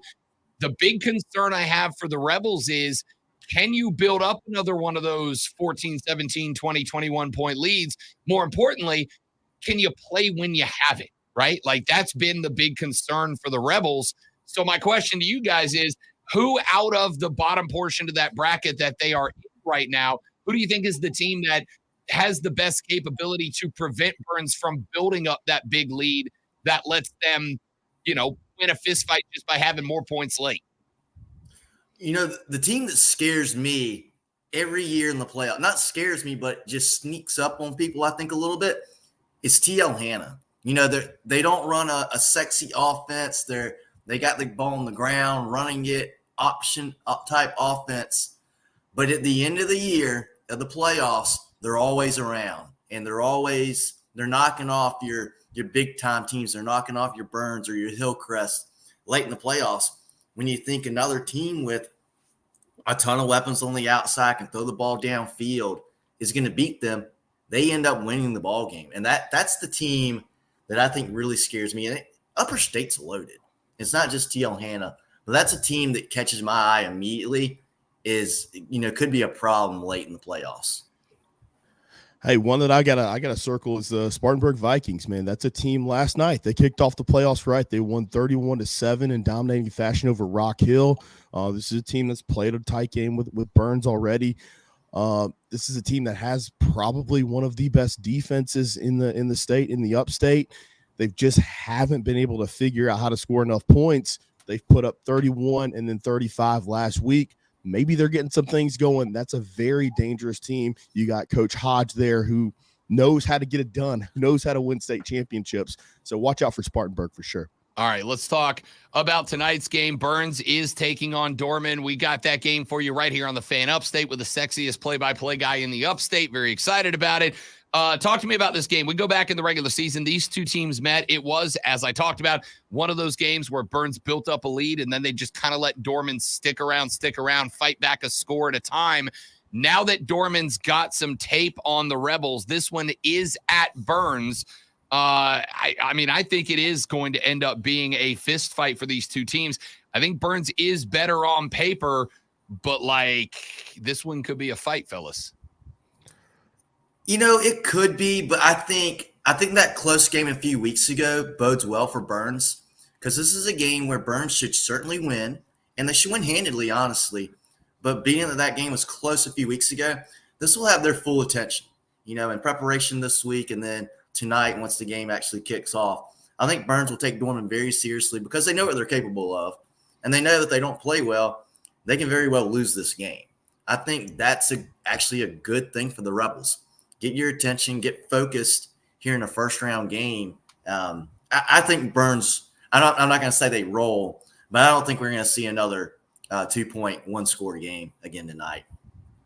Yeah, I'm kind of lost on this one too. I really don't know which way to lean. On paper, like you were saying, Rob, this should be a 14, 17, 21-point victory, easy win, go into the next round. But I've been scared with Burns this entire year. I think they're extremely talented. But even like last week, they go up 24-0. They let Gaffney come back into that game a little bit. It wasn't really in doubt, but you just hate to see that. Jarrell, it was in doubt, bro. I was there. It was in doubt. For sure, but it's one of those things where you just don't know what Burns team you're going to get. You just want to see them just dominating an opponent. I think that's what I want to see tonight. Like Burns just come out and dominate. Know they're starting to get healthy. Got RJ back. RJ's Livingston back, even with one arm, making plays last week and things like that. But I just don't know. I think Burns is the best team. Would bet my check, but I'm just afraid of what team you're going to see each and every week. Indialand at Greer. Greer ends their regular season 5-5, but 4-0 in the region. You guys mentioned specifically it was a tough non-regional schedule for the Greer Yellow Jackets, including one against the Burns Rebels earlier in the year. How we looking on this one? You know, I like Indian Land in this game. I think they're the better team overall, but Greer's been playing some pretty good football last few weeks. You know, they just rolled over Riverside last week, 42-21, was a little bit surprising to me. I think Greer's got a serious chance to win this game, and I know they're the home team. They're playing under the water tower tonight. That's an awesome place to go to a game. But I think even though they're at home, Indian Land is probably the better team in this one. But I think Indian Land wins the game. But hey, home field advantage says a lot. You know, we'll see what that does tonight under the water tower for the Yellow Jackets. I like Indian Land in a close one. But this will be some good talent on the football field. Be a good game to go to tonight. I'm going to go with Greer in this one. I like the Yellow Jackets here. I think both teams are battle tested. John makes a great point with Indian Land. I think they were battle tested in region and out of region. I think Greer's schedule kind of lightened up as they got into region play. But I still like those playmakers they have. LaDainian Martin's a stud. Chase Bird's a stud. The quarterback Chris Hall played really good football. I think that that home field advantage is the difference, and Greer gets it done this weekend. All right, real quick, we won't spend a ton of time on it, just 15, 20 seconds a piece on it, but Spartanburg, 31-7 winners over Rock Hill last night. From what I understand, not a bad Rock Hill program. Spartanburg finding a little offense late in the season. Yeah, you know, Rock Hill, they have been down last few years. It's good to see a Rock Hill program back relevant again, but Spartanburg, they found that offense. They can be dangerous now. Yeah, the same thing. Rock Hill historically great. I think they're building back to that point. But Spartanburg, that offense is starting to go, and I think the Vikings are a dangerous team. Hillcrest at Nation Ford. This is a team in the bottom portion of the Burns bracket that they could bump into one of these two down the line. Talk to me about that one, fellas. Yeah, Hillcrest, a ton of talent on the football field for those guys. They haven't seemed to put a full 48-minute game together yet. They've got the playoffs to do that. The winner of this game tonight will play the winner of Burns-Dorman next Friday. Let's go down a couple of levels. Let's talk Crescent at Chapman. Man, this Chapman Panther team has been fun to pay attention to this year. They are at home tonight. Yeah, Chapman is a very fun football program. I think they're top 5 caliber state championship contending. They should roll Crescent tonight. No offense to those guys, but Chapman's very good. We saw them last week. Matthias Scott, Coleman Gray, Rashawn Cunningham. They got a lot of stars. I mean, heck, they beat Burns this year. Let's take a look at a couple more before we get out of here for the day, boys. Let's look at Woodruff at Wren. I really like this Wren football team. This is another team that had a really tough out-of-region schedule. They got some good talent. They're younger, but they're starting to gel as the season went on. They got better. Region play helped them out a lot. I think Wren wins this game, and I think Wren could be a little bit of a problem in the playoffs. Yeah, Wren ran into a bus all last week against BHP. No loss there. Woodruff is a very, very young team. Think they're a year away. Wren should win this football game, but I do like what Coach Sloan and Woodruff is building over there. TR on the road at Pendleton tonight. Pendleton lights up the scoreboard. Luke Scott quarterback there. They throw it all over the yard. TR kind of backdoored into the playoffs. They play in a difficult region, but I don't think they're ready for the Bulldogs tonight. I think Pendleton rolls. I love it. I love it. We got Jarrell Hendricks, John Epps from Moving the Change. You can find their stuff on the social media at Moving Change. You can also check out their podcast on Spotify, Apple Podcasts, Google Podcasts, wherever major podcasts are found. Where are you fellas going to be headed tonight? We are headed over to Greer under the water tower. So we're going to check out that Indian Land game. Should be a good one. If you see us out there, come say hello. We're looking forward to it. And hopefully you guys will join us on Friday Night Spaces. The best play-by-play high school guy in the upstate is the entire state of South Carolina should be joining us as well. Some say even in the country. Y'all got Cole Bryson coming by. That's awesome. I'm looking forward to it. We will be checking in on the Friday Night Spaces, twitter.com/moving chains. It is phenomenal. And by the way, I will tell you guys, for those of you that have not checked it in yet, my favorite part about it is not just the very handsome play-by-play guys that come by, but you guys have head coaches that are popping in. You guys have players that are popping in. Like, there is no better perspective on the game than the dudes that are on the field playing it. It is an awesome, awesome Friday night activity. If you're driving home on the way home from a game, check in and listen to it. Fellas, excellent work as always, boys. And tell Kevin enjoy his concert or whatever. Loser. Will do. Too good. Too good. Appreciate you guys. We really do. You got it, fellas. We'll see y'all tonight. That is Jarrell Hendricks. That is John Epps. Check out their stuff again at movinchains.com and across all their social media at Movin' Chains. Let's take a break. We'll come back here. Lonzo's got a sports flash, and then it's all you on the way out. The final hour of the Rob Brown Show is next right here on the Fan Upstate.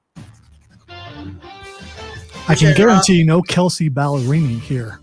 Last night on Thursday Night Football, Will Levis threw an interception in the end zone to end the Titans' chance to defeat the Steelers. Pittsburgh gets the win 20-16. Connor Stallions is still under the radar as Purdue head coach Ryan Walters says the school has evidence that Michigan staffers were at the Purdue game this year. Walters said they weren't allegations. It happened. There's video evidence. Big Ten President Tony Petitti will be in Ann Arbor today for a field hockey tournament and will meet with Michigan officials. Tune in tonight at 7 p.m. as the Burns Rebels take on the Dortmund Cavaliers in the first round of the high school football playoffs. Rob Brown brings you all the play-by-play action right here on your home for Burns football, the Fan Upstate.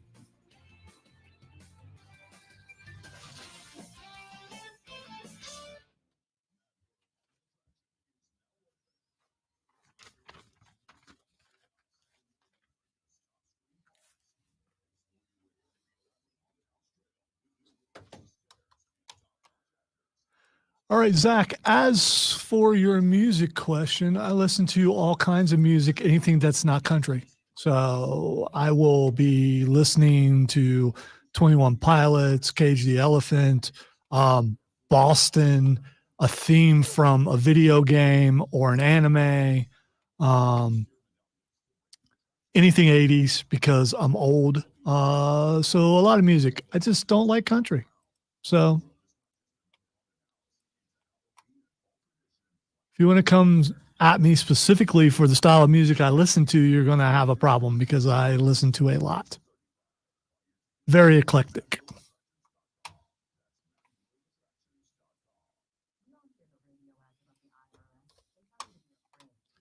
And there are some things that you just don't like, you know? And then there are some things you don't like, and then you find out that people get offended that you don't like it, and it makes you enjoy that you don't like them. There is a difference between you don't like and you openly talk smack about things that people do like. It's not that someone doesn't like country. I understand. It's that someone just constantly insults country. I don't constantly insult them. If Just I did, only every time it's brought up. yeah, well, there's that. I mean, yeah.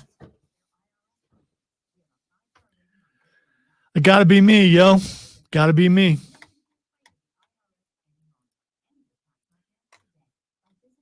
Just like Rob Brown will, if the name Urban Meyer is mentioned, will go into a tirade about Urban Meyer. I got to do the same thing with a little less, I don't know, anger or vitriol or venom or whatever.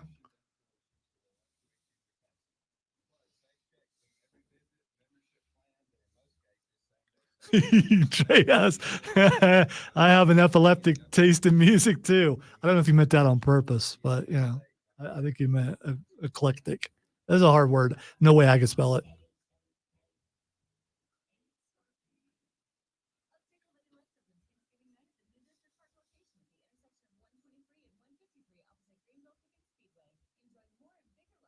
No.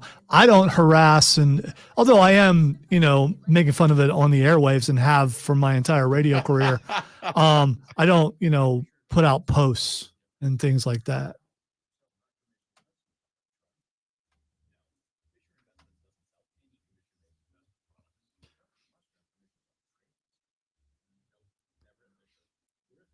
What's worse is when he and I don't like something together, then just look out.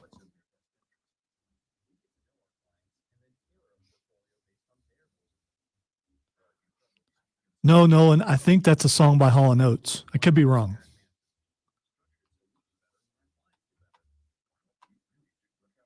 No, it's Rich Girl. It's not Rich Man. My bad. But it doesn't really matter anyway.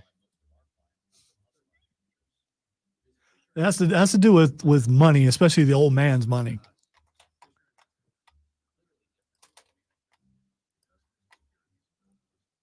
They also call her a name in there, and they got away with it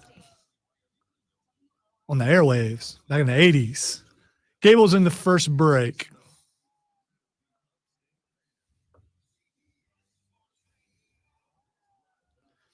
I'm not going to criticize. Well, yeah, I will criticize pronunciation. Never mind.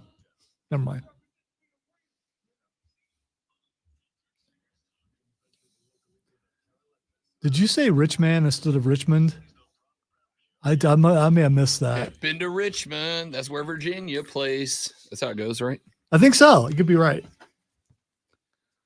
Here we go, ladies and gentlemen. The final hour of the Rob Brown Show starts now. This is the Fan Upstate. Yeah. How do you do? Yeah. Let's get it. 60 more minutes of sports talk, entertainment, greatness comes your way starting right this very second. I'm not going to play with it anymore. Yeah, stop it. You know what I'm going to do after that? Wash my hands.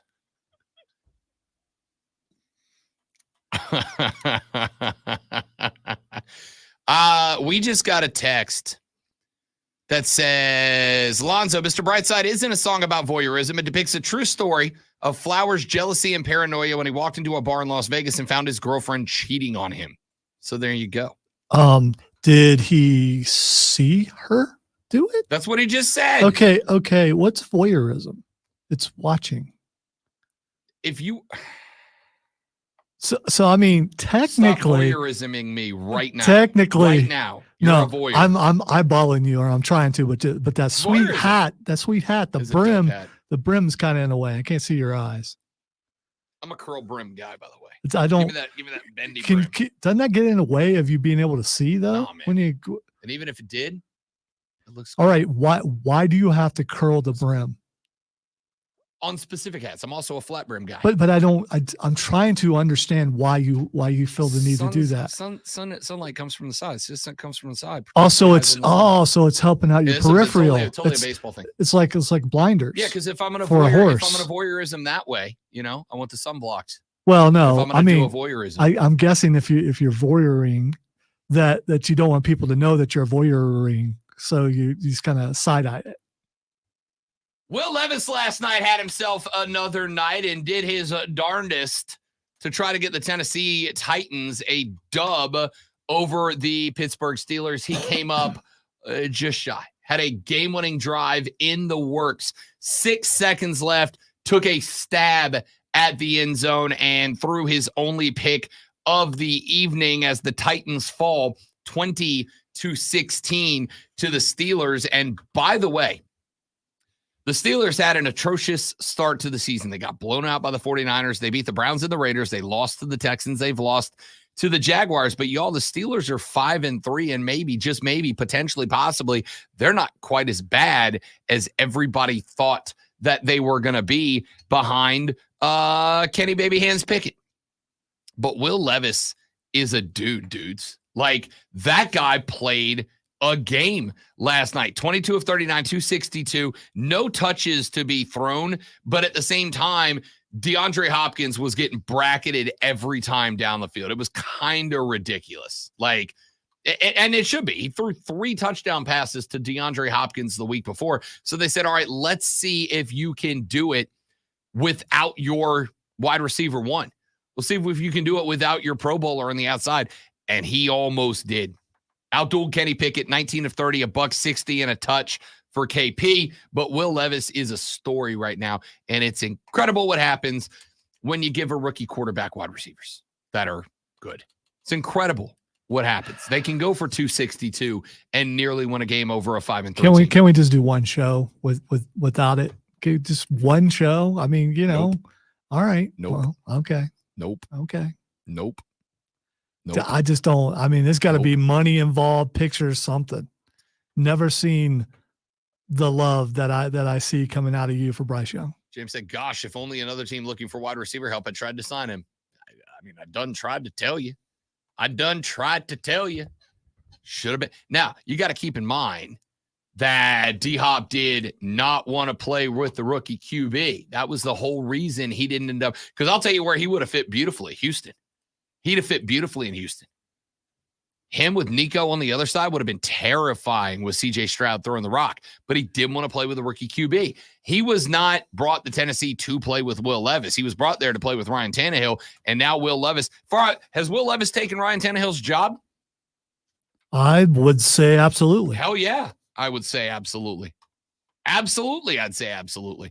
Dude's killing the game right now. We talked about a couple of other games I like this weekend, including the fact that Lonzo gets to be up bright, early, and bushy-tailed on Sunday morning because live from Frankfurt, Germany, his Kansas City Chiefs host the Miami Dolphins. Dude, that's not bright and early, as you well know. Not anymore. Yeah, that's like I've been 9:30. We're damn near done. I've been up a couple hours. I'm good. Even on the weekend when I managed Sunday to make it to like 7:30. Everybody told me that was going to happen to me. It has not.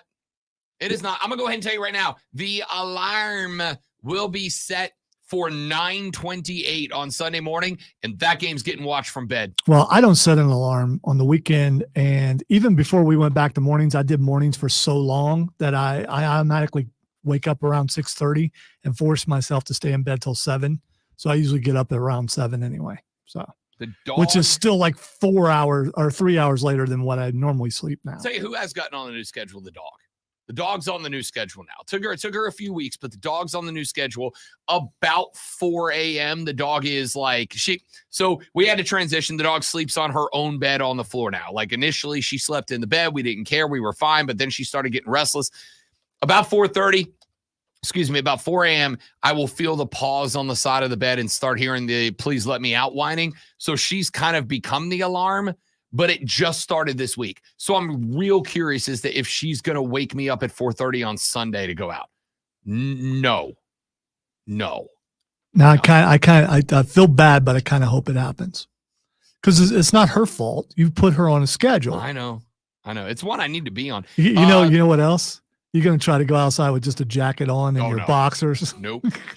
We got a lead that is connected to a stake in the yard that comes into the house. She gets clipped on the lead in the house and the door opens. She goes out. She can come back when she's ready. 8:30 a.m. Dolphins, Chiefs. Coin flip game to me, honestly. Coin flip game. Kansas City right now struggling offensively a little bit. They're still fine. They're 6-2. They're first in that division. They've taken 2 L's. One was to the Denver Broncos, but it was last week, and that was a bad one. Struggled to score points. But on the flip side, Patrick Mahomes was sick. I think we were all kind of expecting like, oh, it's flu game time.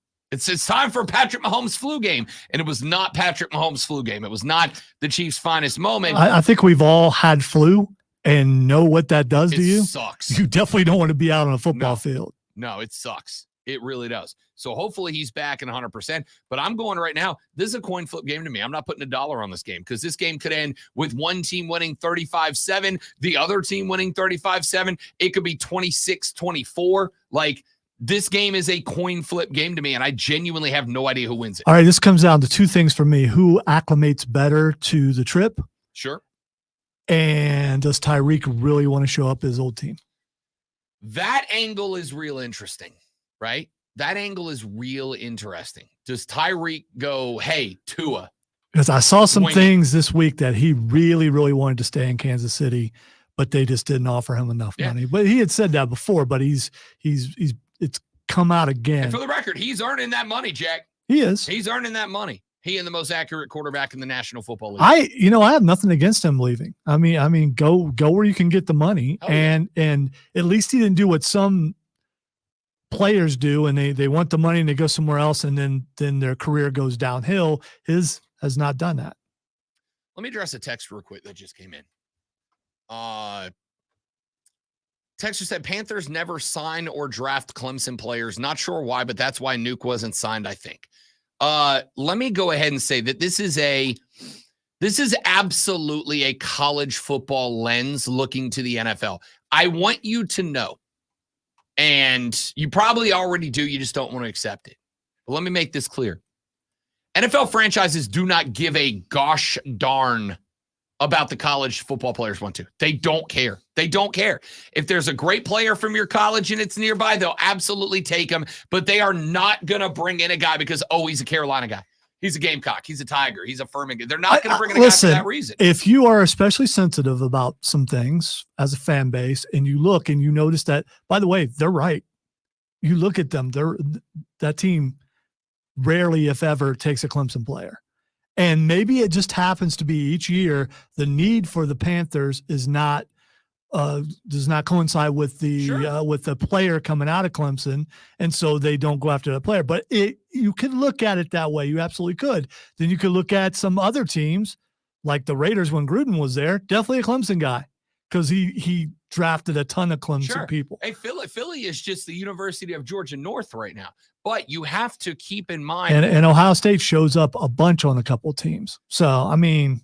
Texture says, if they don't care, please tell me why the Panthers literally have never taken a Clemson player like ever, because it doesn't line up. Listen, Carolina is never going to take a guy early or take a guy at a position they don't need because he went to Clemson or the Gamecocks or anywhere else. And I know this because I hear Saints fans do the same thing all the time. Now, over the last couple of years, the Saints have ended up with a couple of LSU players, but it is because those guys came in as free agents, like Tyrann Mathieu, who is a Saint right now, but was not for the prime of his career. He was a Chief. Because, listen, the Saints is a Buckeye team. Correct. It is. Correct. The Saints have got a bunch of Buckeyes playing down there for him right now. But that is because Ohio State has produced position players at places the Saints have needed. Chris Olave was needed by New Orleans. They needed a wide receiver because Mike Thomas, while a wonderful receiver, is not a speed guy. They needed a speed guy. Olave was right there. It was the right pick. They didn't do, we want another Buckeye. It's just that the guy that was right there was a Buckeye. Where did Mike Thomas play college football? Also a Buckeye. Oh, wow. Okay. Also a Buckeye. And they needed a Mike Thomas. Why? Because Marcus Colston retired. And Michael Thomas is just a younger, slightly less talented You could Marcus look at Colston. it a different way and go, why do the Saints only pick Buckeyes players? Do they not like any other school? I mean, it just... Well, first off, they don't. They took Brian Brissy this year. Clemson defensive tackle. First round pick is a Saint, right? Why? Because defensive tackle was a weak spot for New Orleans. I promise, I know it's tough to do. Sensitive.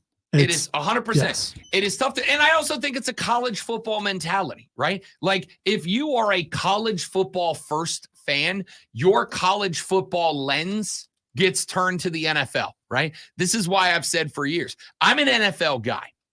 And I've got people in my family who I like the Saints, but not that guy because he played for Florida or Arkansas or whatever. I don't care. You could bring in 50 players from my rival. If my Saints team was made of 53 players that all went to my rival team, but they won a Super Bowl, I would celebrate them like they were heroes, right? And on the flip side, you could send a guy from my college to the Atlanta Falcons. I will dislike him as an NFL player. Thanks for all you did, but I don't like you anymore. All right, so I completely agree with you. I mean, there are Michigan players on the Kansas City Chiefs, but here's something else I will say. If they make a mistake, I say it's because of the school they went to. I mean, you can still have fun with it. Yeah, I mean, that's part of that creep, but the NFL is a business. Yeah. I don't think they purposefully go, I don't ever want a Clemson player on this team. Now, I would do something like that, but those guys are not going to do that. A couple different owners, and they're still not picking it. It's not tradition. It just happens to be available player during said draft. That's all it is. If Lonzo was the GM of the Buckeyes and they needed a quarterback and there was a guaranteed hit out of Michigan to play quarterback, Lonzo's drafting that guy. All right? That's how it works. That's how the game meant gets for the played. Chiefs. Yes, for the Chiefs. Yeah. So, I get it, and it's certainly fun. Yeah, I had to deal with Elvis Gerback for a couple of years. So, I mean, come on. It's fun to be a conspiracy theorist, and if you are a college football first and only kind of guy, you can't, and I'm not saying this with any level of disrespect, though some of you will take it this way. If you are a college football is life guy, you cannot look at the NFL the way the NFL operates. You can't do it because that's your lens, right?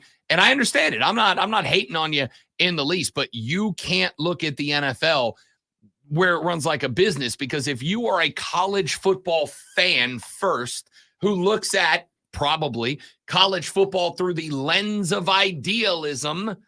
Idealism is not the name of the game at the NFL. I promise you, if Clemson has a wide receiver, they don't. If they had a wide receiver that was a first-round draft pick wide receiver. They have in the past had some 100%. that could have been, yes. But for the sake of moving forward, if you had a top-flight wide receiver available in the first round, and if the Carolina Panthers had a first-round draft pick, they're sure because they don't. And if Dabo used the transfer portal, go ahead. If Clemson had that guy, Carolina would take him. It's just that they have not matched up in the spots where they've needed those players, and they do not care about where you went to college in the least. So if Chicago drafts a player out of Clemson in the first round, it's just like the Panthers drafted them this year. So take heart that way. Take heart. Yeah. I think that it's got to be looked at from the perspective of, well, let me tell you about. There is one instance, I think, where a team will care where you went to college. You know what that one instance is? Drafting a wide receiver to play with a quarterback that they played with in college. That's it. That's the instance. They might give a little extra credence to a wide receiver who played Jamar out of LSU to play with Joe Burrow. They brought in Jamar Chase because he already had pre-built chemistry with Joe Burrow. That's why the Bengals made that move to get Jamar Chase with Joe. I would say Pittsburgh also, because they saw the quarterback play in Pittsburgh personally. And so they brought him in to be their quarterback. See, I don't know. And he practiced at that facility. He did a lot of things. So they had more eyes on him than they would another quarterback. That may or may not be true. That is a theory that I think absolutely holds water. That Kenny Pickett was right there in the backyard of the Steelers. They probably got to spend more time working with him than other guys, and they were like, okay, that's the dude. That's the guy we like.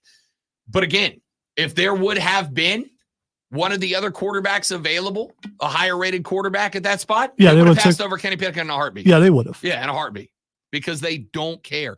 It is not, the NFL is largely not built on idealism. College football is. I think this is the number one difference between college football and the NFL is that college football fans look at college football through this prism of idealism, right? Everything's amazing. It's traditions and pageantry and this, that, and the other. This is why it blows my mind every year when we start talking about TVs and bowl games and all that, and they're like, Rob, why isn't this that? And the answer is money. It's always money. I don't know, like, it comes across as rude. It's not meant to be, but this is why I get frustrated so many times when people call in and they go, Rob, why is the NCAA doing this? Why is my school doing that? Don't they understand they're impacting the fans? Yes, they understand. They don't care. The money comes first. The difference there is that the NFL doesn't try to hide that. It's always about the money. It's always going to be about the money. It is what it is, dude. It is what it is.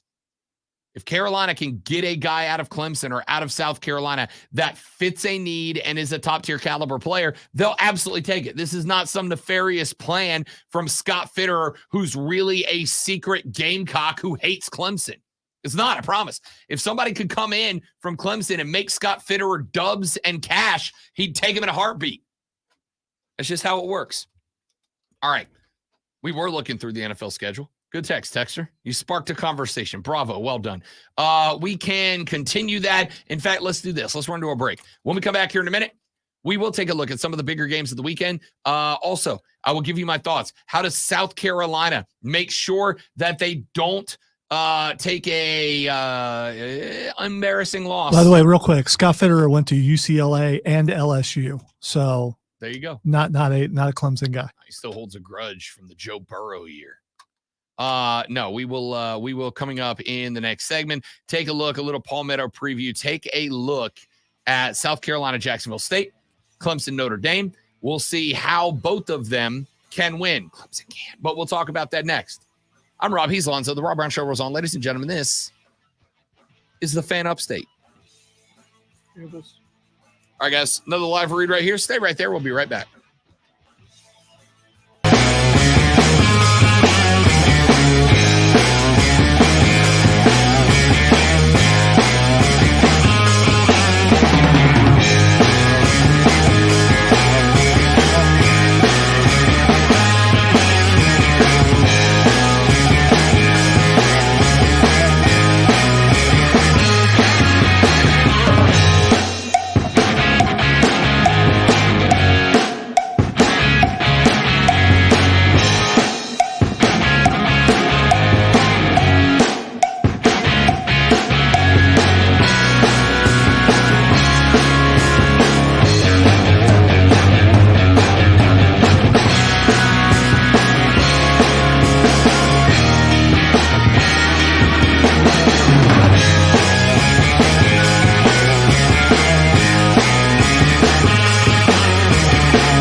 All right. So according to the internet, there's more than one school, NFL team that hasn't drafted anyone from Clemson. Chicago, Denver, New England, and Carolina have never drafted a Clemson player. But, and I remember this too, there have been Clemson players who have signed with the Panthers. They just didn't make the team, including Mr. Oilcheck. And I forget his name. Linebacker. You know what I'm talking about, Oilcheck, right? Yep. Yeah. I don't remember who. I forget his name. He was either a linebacker or a defensive lineman. I can't remember. White dude. Cannot remember his name. Christian Wilkins? No. I said white dude. Cannot remember his name. He's signed as a free agent. He may have not even made it on the 52. I can't remember his name, though. Someone out there remembers. Was it an Ohio State game? No. I'm talking. Here's the headline I just found. Talking about a Clemson player. Clemson star explains why his teammate grabbed an Ohio State player's junk. Oh yeah. That's the oil check thing. Yeah. Who was the name of the player? Christian Wilkins. No. There was somebody else. There's another guy. I'm finding right now. By the way, they've done that multiple times. They're known for that, unfortunately.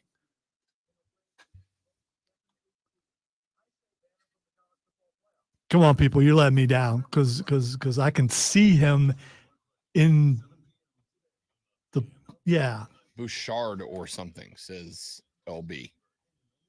It might have started with a B. Was it Bullware? Could have been.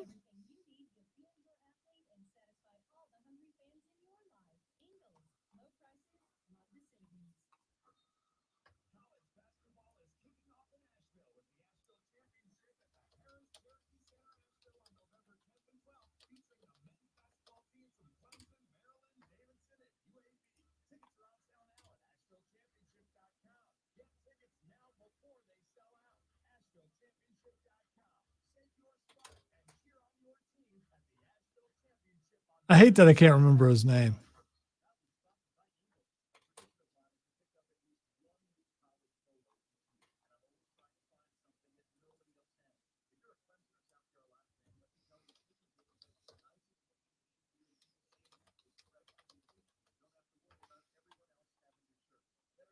Ben Bowler.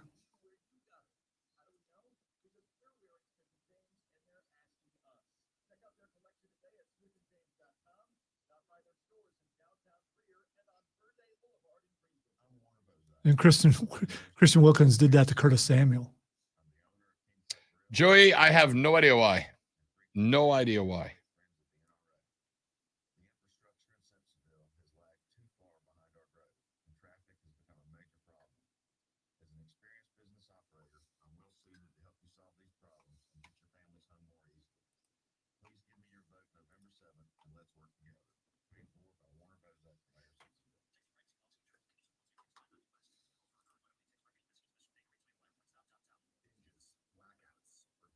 Ninja.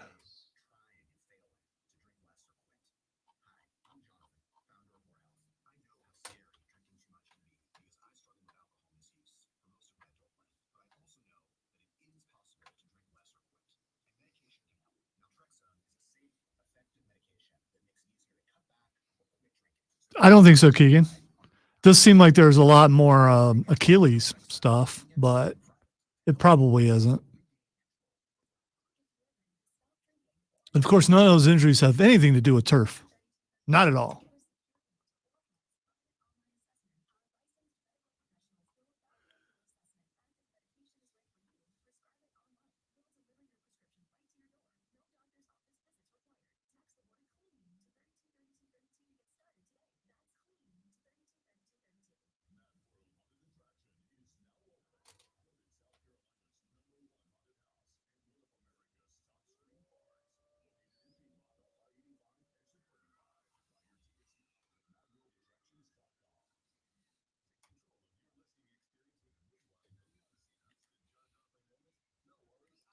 That's all we do here, jaw-dropping moments.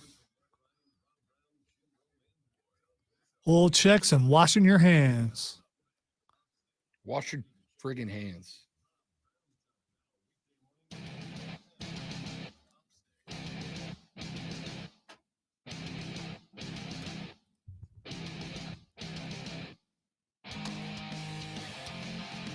Rob Brown Show rolls on. It is the Fan Upstate. We are just at this point taking a little gander up and down the football schedule for the weekend. If you want to jump in with some takes, you got it. 844-326-3663. The carpros.com text line. Man, it took me a second. The carpros.com text line 71307 is there for you as well. It's because you were still thinking about program. And that's why you stretched that out. So, yeah, you forgot. It was a different word. Let's go with that. Let's make me feel less dumb and say that's the reason. Minnesota's at Atlanta. I've already given you some thoughts on that one. Arizona at Cleveland. Nobody cares. The Rams at Green Bay. This one's interesting. It is at Wait. You said no one cares about Arizona and Cleveland. Is Deshaun Watson playing? Not that I believe. Okay, I was just curious. I think he's sitting out for a while.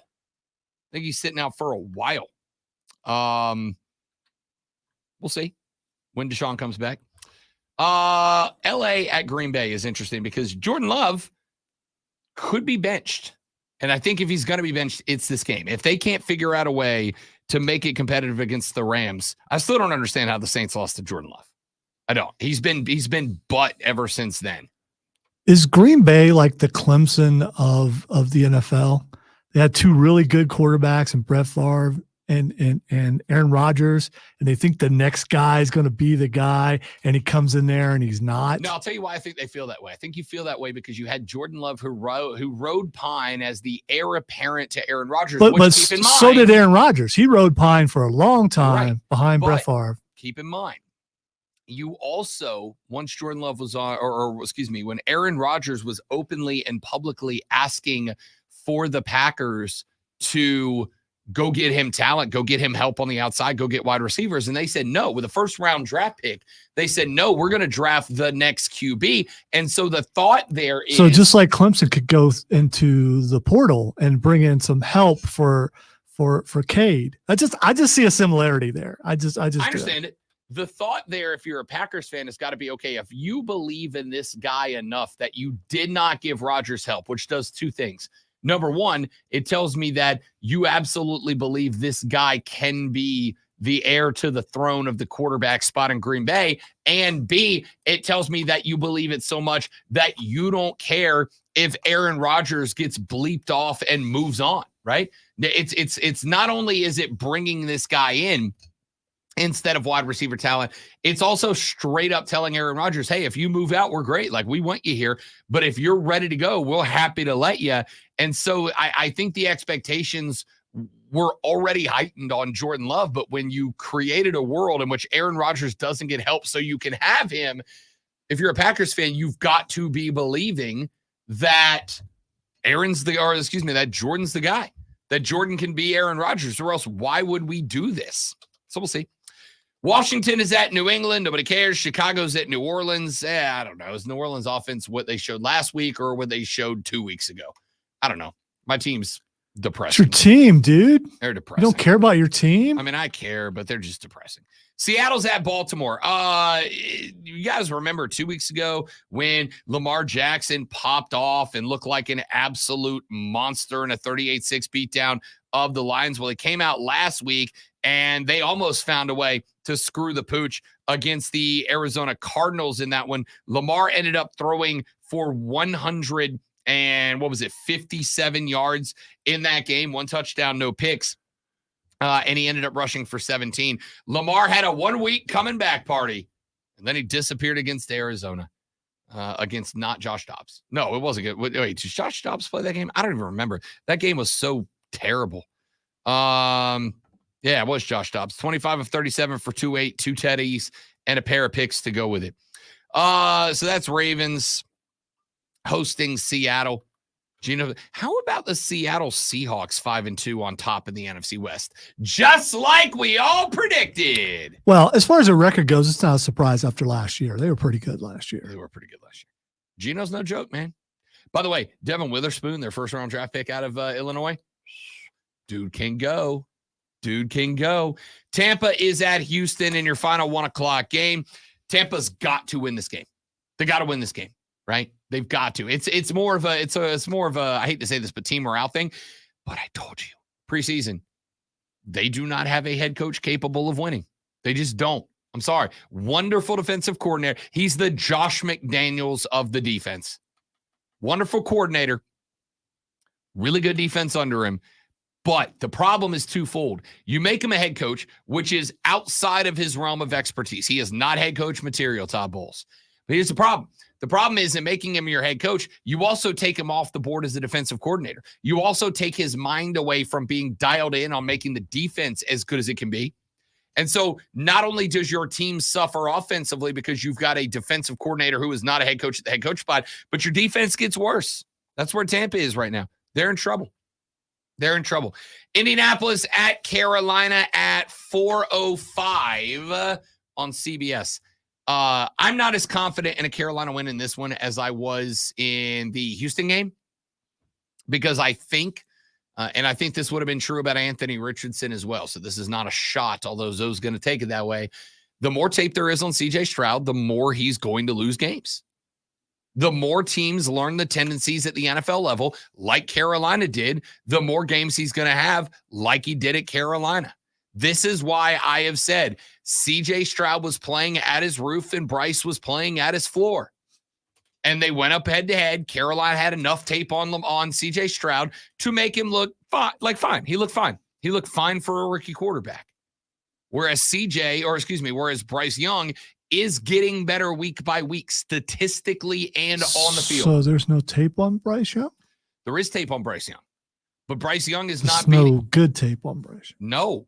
Bryce Young is not beating you by being physical. CJ Stroud is. That was the point from the beginning. I don't know what that has to do with tape, but okay. Because if you can learn the physical tendencies of a guy, you can learn that if this guy's not available, then he's going to roll right, or that guy's not available, he's going to auto go left with the legs, then you can start scheming against that. All right. The Panthers won because the defense showed up last week. That's why they won. And if the defense shows up this week, they got a chance. If they play like they've been playing a good portion of the season, they're going to lose.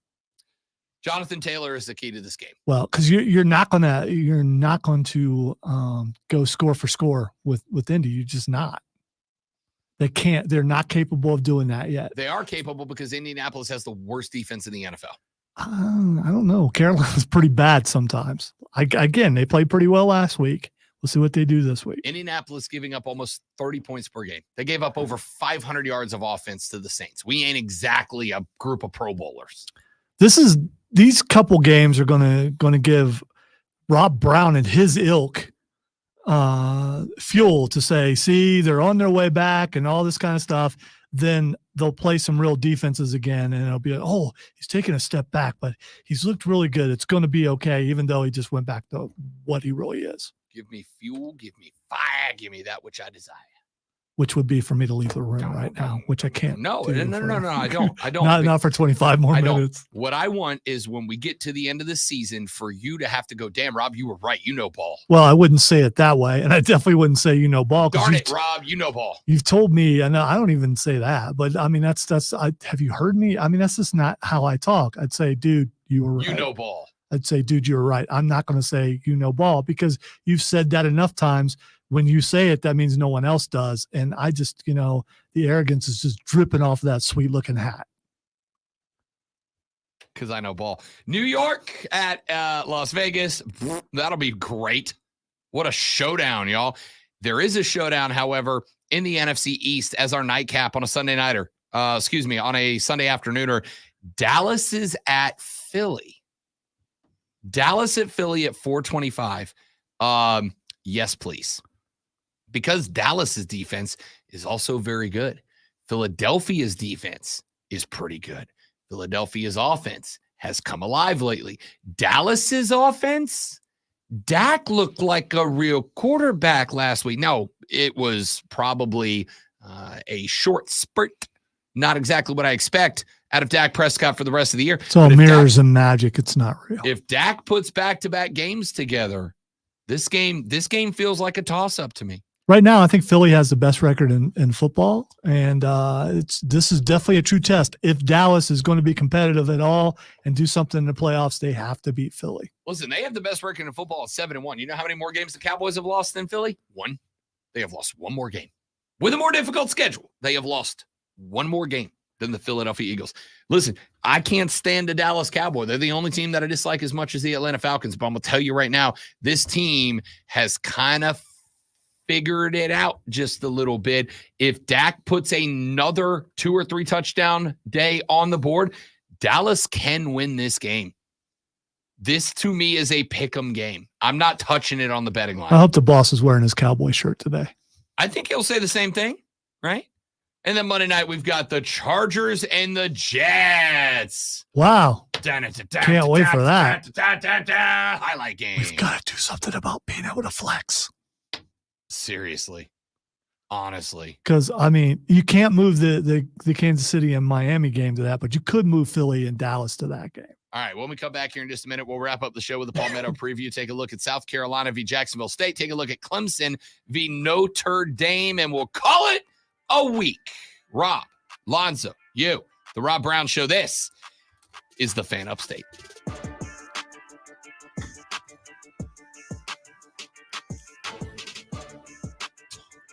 The way you said Notre Dame sounds like something else. Think about it.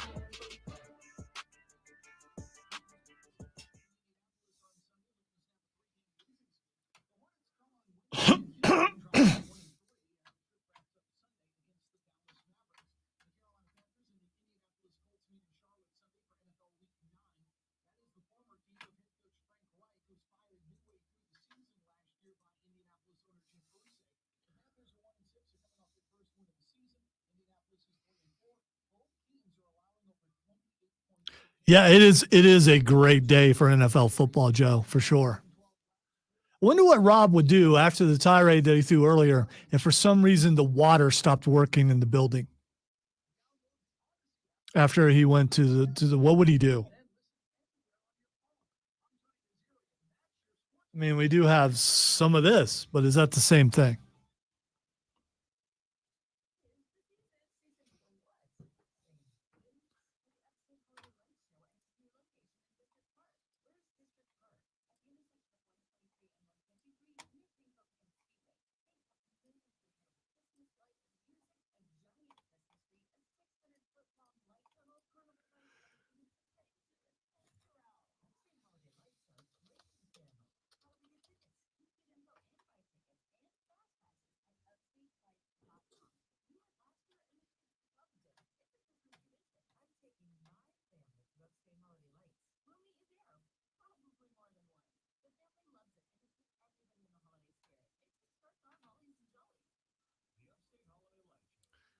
Were you out there kickstarting your hollies and jollies? You are wearing green. I'm both holly and jolly.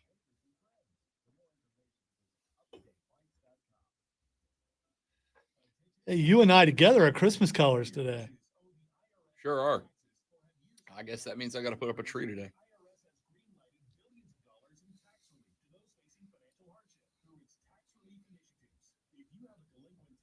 You know, there are people out there who believe that it's evil if you use colored lights, and on their Christmas tree, they will only use clear lights. Yes. But you know what I did last year? I bought LED lights that hook up to an app on my phone. I can make them anything I want. Any color. I can make them all white. Oh, how expensive were the LEDs? It was like, to cover the whole tree, it was like $80. Okay. But they're LED, so they're like. I got a pre-lit tree, so I don't need that. But, you know, and I can't annoy neighbors because We like it. We like them because, like, we go, like last year, the tree was gold and white. So we had white lights the whole time. They just matched. Year before that, we did like an over the top, like super 80s bright color tree. And I was able to make them all neon, which was great. This year, it is subdued blues and golds and whites. So the lights will be like baby blue and white alternating.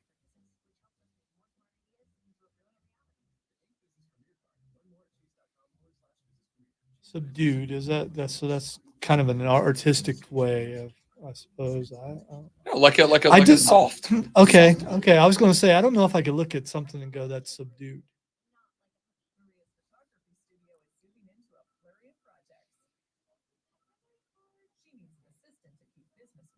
Now hearing Rudolph the Red-Nosed Reindeer in my head saying some dude, but it comes out subdued. The commercial you're listening to is literally just playing Jingle Bells. Okay. Wow.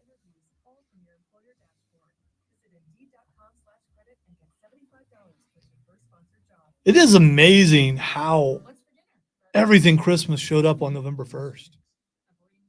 Everything. TV, radio, everywhere. Not even.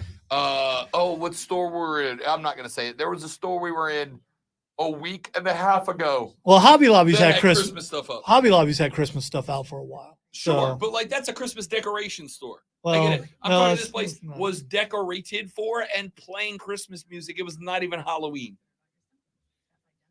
I'm tempted with stores like that on Halloween to go in a full Halloween costume. You stand up for your holiday, man. Now you should just go in a turkey costume. Yeah, Joey B, I'm going to tell you right now, Sunday, I may not leave the couch. I may sleep on the couch Sunday night so I can just wake up already on the couch. Saturday night. Saturday night. Yeah. So,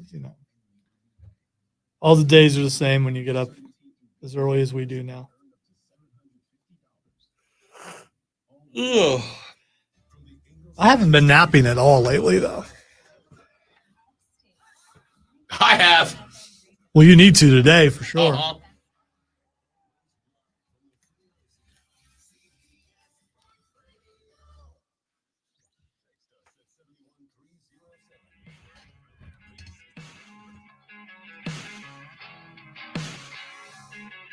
The Rob Brown Show final segment for the week starts right now. Let's take a quick look at the local game. South Carolina taking on Jacksonville State. Clemson taking on Notre Dame. Look, Notre Dame's a 3-point favorite. Not only am I in, I've got two different bets on this game. I've got one on the straight spread, Notre Dame -3. It is a push game available. All right. It's an even 3 right now. So I went ahead and jumped on Notre Dame -3. I also took out an alternate line of Notre Dame -6.5, a touchdown win. And I'm pretty comfortable with that, to be honest with you. Here's the thing. We can sit here and we can talk about here are the things Clemson needs to do to win this game. But here's the reality. It's been the same thing week after week. The problem is the things that Clemson needs to do to win this game are the same things they needed to do against NC State to win that game, right? Don't turn the damn football over. Keep the football in your hands. But they just keep doing it. Couple of picks here, couple of fumbles there. They did it against Wake Forest, kept that game closer than it needed to be. They did it last week against NC State. It cost them that game. They did it against Florida State. It cost them that game. They did it against Miami. It cost them that game. Don't turn the ball over. The problem is on the other side, Notre Dame will turn the ball over. They absolutely will turn the ball over. They will give you extra opportunities. But you have to take them. It's got to be wildly physical. There is a world that Clemson wins this game because the turnovers are at an even 0 with both teams turning it over twice or 3 times. That world exists. And I would not be shocked if that's the world we live in come Saturday late afternoon when that game goes final. This game to me is a game that is going to be won by the team that wins the turnover battle. If you are -2 in the turnover battle, you're going to lose a game. If you're +2, you're going to win it. It's real simple. So don't turn the ball over, A. B, I know he's got a fumble or 2 here and there, but you got to do a better job of opening lanes for Phil Maffa. Got to do a better job of opening lanes. I'll give you one more. And this is what I saw in the Miami game that I did not expect. You know why Miami won that game over Clemson? It was not just the turnovers. It was because Miami did an excellent job at getting off the offensive line and opening holes to run through Clemson's defense. I need Clemson's defense to be disruptive across the line. I need them to be disruptive. I need them to attack. I need them to close holes. Do not let Notre Dame get comfortable running the football. If Notre Dame gets comfortable running the football, it's going to be a long day. Long day for Clemson. I go back to that win over Pitt last weekend. 58-7 was your final. It's not a good Pitt team. But Audric Estime for Notre Dame, 19 carries, 114 yards, 3 touchdowns. Jadarian Price, 6 carries, 35 yards, and a touchdown.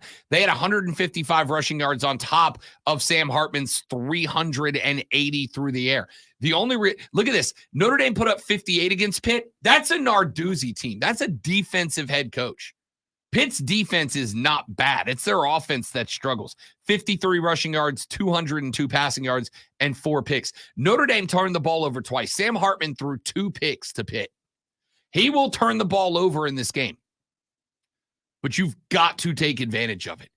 I mean, it's like this is a game that Clemson, I don't think, needs to do anything special. They've got to live up to the talent that's on the roster, and frankly, nothing else. Nothing else. Don't turn the ball over. Be disruptive defensively on the line of scrimmage. Do not let Estime get into a flow, because if he gets into a flow that you've got to start throwing extra guys to contain him, then Sam Hartman shows up, not the other way around. Notre Dame's a team that is going to try to dink and dive you at the line of scrimmage to get extra guys up to open the field up for Sam Hartman. And if they can get into that flow, you're in a world of hurt. I think you already are. I think this is going to be a comfortable Notre Dame win. But if you want it not to be, if you want to at least give yourself a shot to win this game, you have got to open up holes for Phil Maffa. You've got to let him run a power game.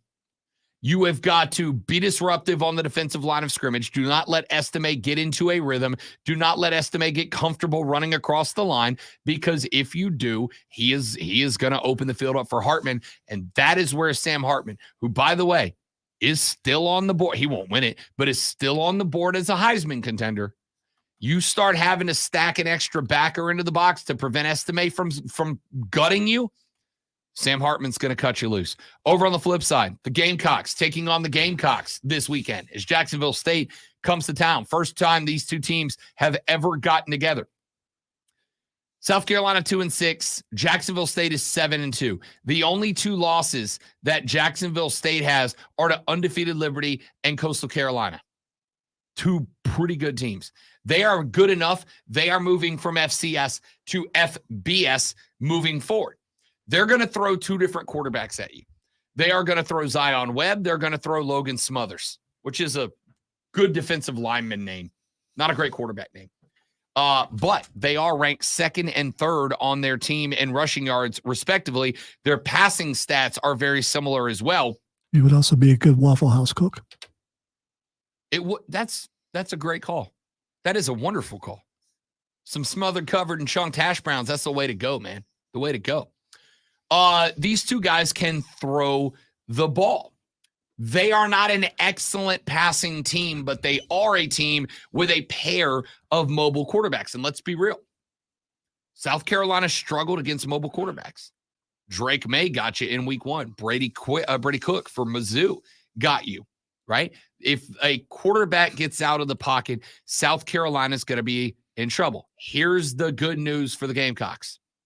The other Gamecocks don't have a star wide receiver. They don't.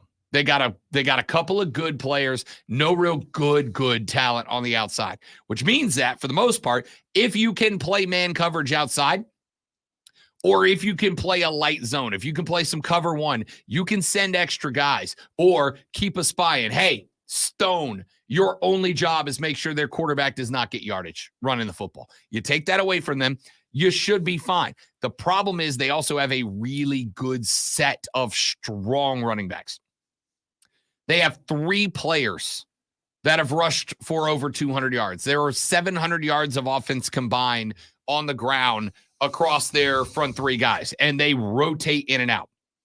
Malik Jackson has 615 yards as RB1 in 8 appearances and 4 rushing touchdowns. There are 5 players on this team that have at least 4 rushing touchdowns. You better defend that line. You better not let the quarterbacks get outside and get comfortable. You better not let them establish a run. Establishing a run is how Jacksonville State opens up the pass game. You better be stalwart. You better be bulls on the line of scrimmage, offensively and defensively. You do that, you're going to be in a good spot. You don't do it, you might be looking like the 21 Florida State Seminoles, whose program got pretty much lit on fire because they lost at home too. the Jacksonville State Gamecocks. And now the Rob Brown Show presents Twitter. All right, time to ask what the X is going on, Bro. and Rob will let us know, yo. The first thing that's Xing is Teenage Mutant Ninja Turtles. Really? Do not know why it is Xing. All right, currently, several different sources have shown this. There's green ooze coming up out of the ground in New York near the World Trade Center. You can look up the pictures. I don't know. I doubt it's a movie set because movies aren't going on right now. So anyway, this just started trending like 10 minutes ago. I found out yesterday. So I've got the new smart TV, and one of the things that it does, like it or not, is that it gives me suggestions. It's like, maybe you might enjoy watching this. Did you find the picture? No, I'm looking for it right now. Oh, there it is. Yeah. It is. Yeah, yeah. It's like neon glow. Yeah. That's incredible. So someone tweeted that the turtles. It's like caution roped off and everything. That the turtles have just elected a new pope, which I thought was hilarious. Okay, so community notes on Twitter. This is water full of green dye. Plumbers frequently use harmless fluorescent green dye to detect leaks in plumbing and sewage systems. So, according to those who are keeping track of the situation, this is dye that they are using in order to see if and where, and clearly there are, any leaks in the New York City plumbing right now. Yeah. But you say Ninja Turtles, you know where, when I saw that picture, the first thought my Ghostbusters, man. Ghostbusters. It's in New York 100%. without a doubt. This that's exactly what the suits would say. Oh, well, it's the plumbers that are releasing water. That's they're ghosts or turtles or something. Let's go with that. Or you know what, it's the lizard people. For the record, that is it's more time. fun. It's lizard people. It's time. All right, the next thing it's Xing is daylight saving time. Which is Saturday night? Yes. And we are what? We're falling back. Which means we get an hour. So we get an extra hour of sleep. But of course, it's going to be on Saturday night, not Sunday night when I need it. We'll just go to bed earlier, Rob. I would if I could. Well, it is going to mess us up Monday, more than likely. Tell you what the biggest problem for me is I keep putting bets on the primetime games, and then I'm like, well, dude, stop doing that. I would, but I'm winning. Okay. I'm killing it. All right. I had a 4-leg parlay last night. I texted it to Keegan. I had a 4-leg parlay last night that came down to a Will Levis pick, and he threw it on the last play of the game. Let's go. If I'd have gone to sleep, I'd have missed that moment. And instead, I got to see that moment. If you woke up the next day, you would have saw, hey, I won. I mean, Yeah, but it's not the same. It's not the same. Instead of missing that moment, I got to fall asleep to that moment. And by fall asleep, I mean have so much adrenaline pumping that I'm like texting the boys, bam, got another one, and then staying awake for another hour. When you could have did that excited. today, and it would have helped you wake up. It's not the same. It's like watching a sports game on the DVR. Burns tonight. Burns tonight, kickoff at 7, pregame at 7, kickoff at 7:30. I'll be on the call as Burns hosts Dorman in the round 1 playoffs. Y'all have a lovely weekend. Don't drink and drive. I'll punch you in the face. We'll see you back here Monday on the Rob Brown Show in the Fan Upstate. Later. Yeah!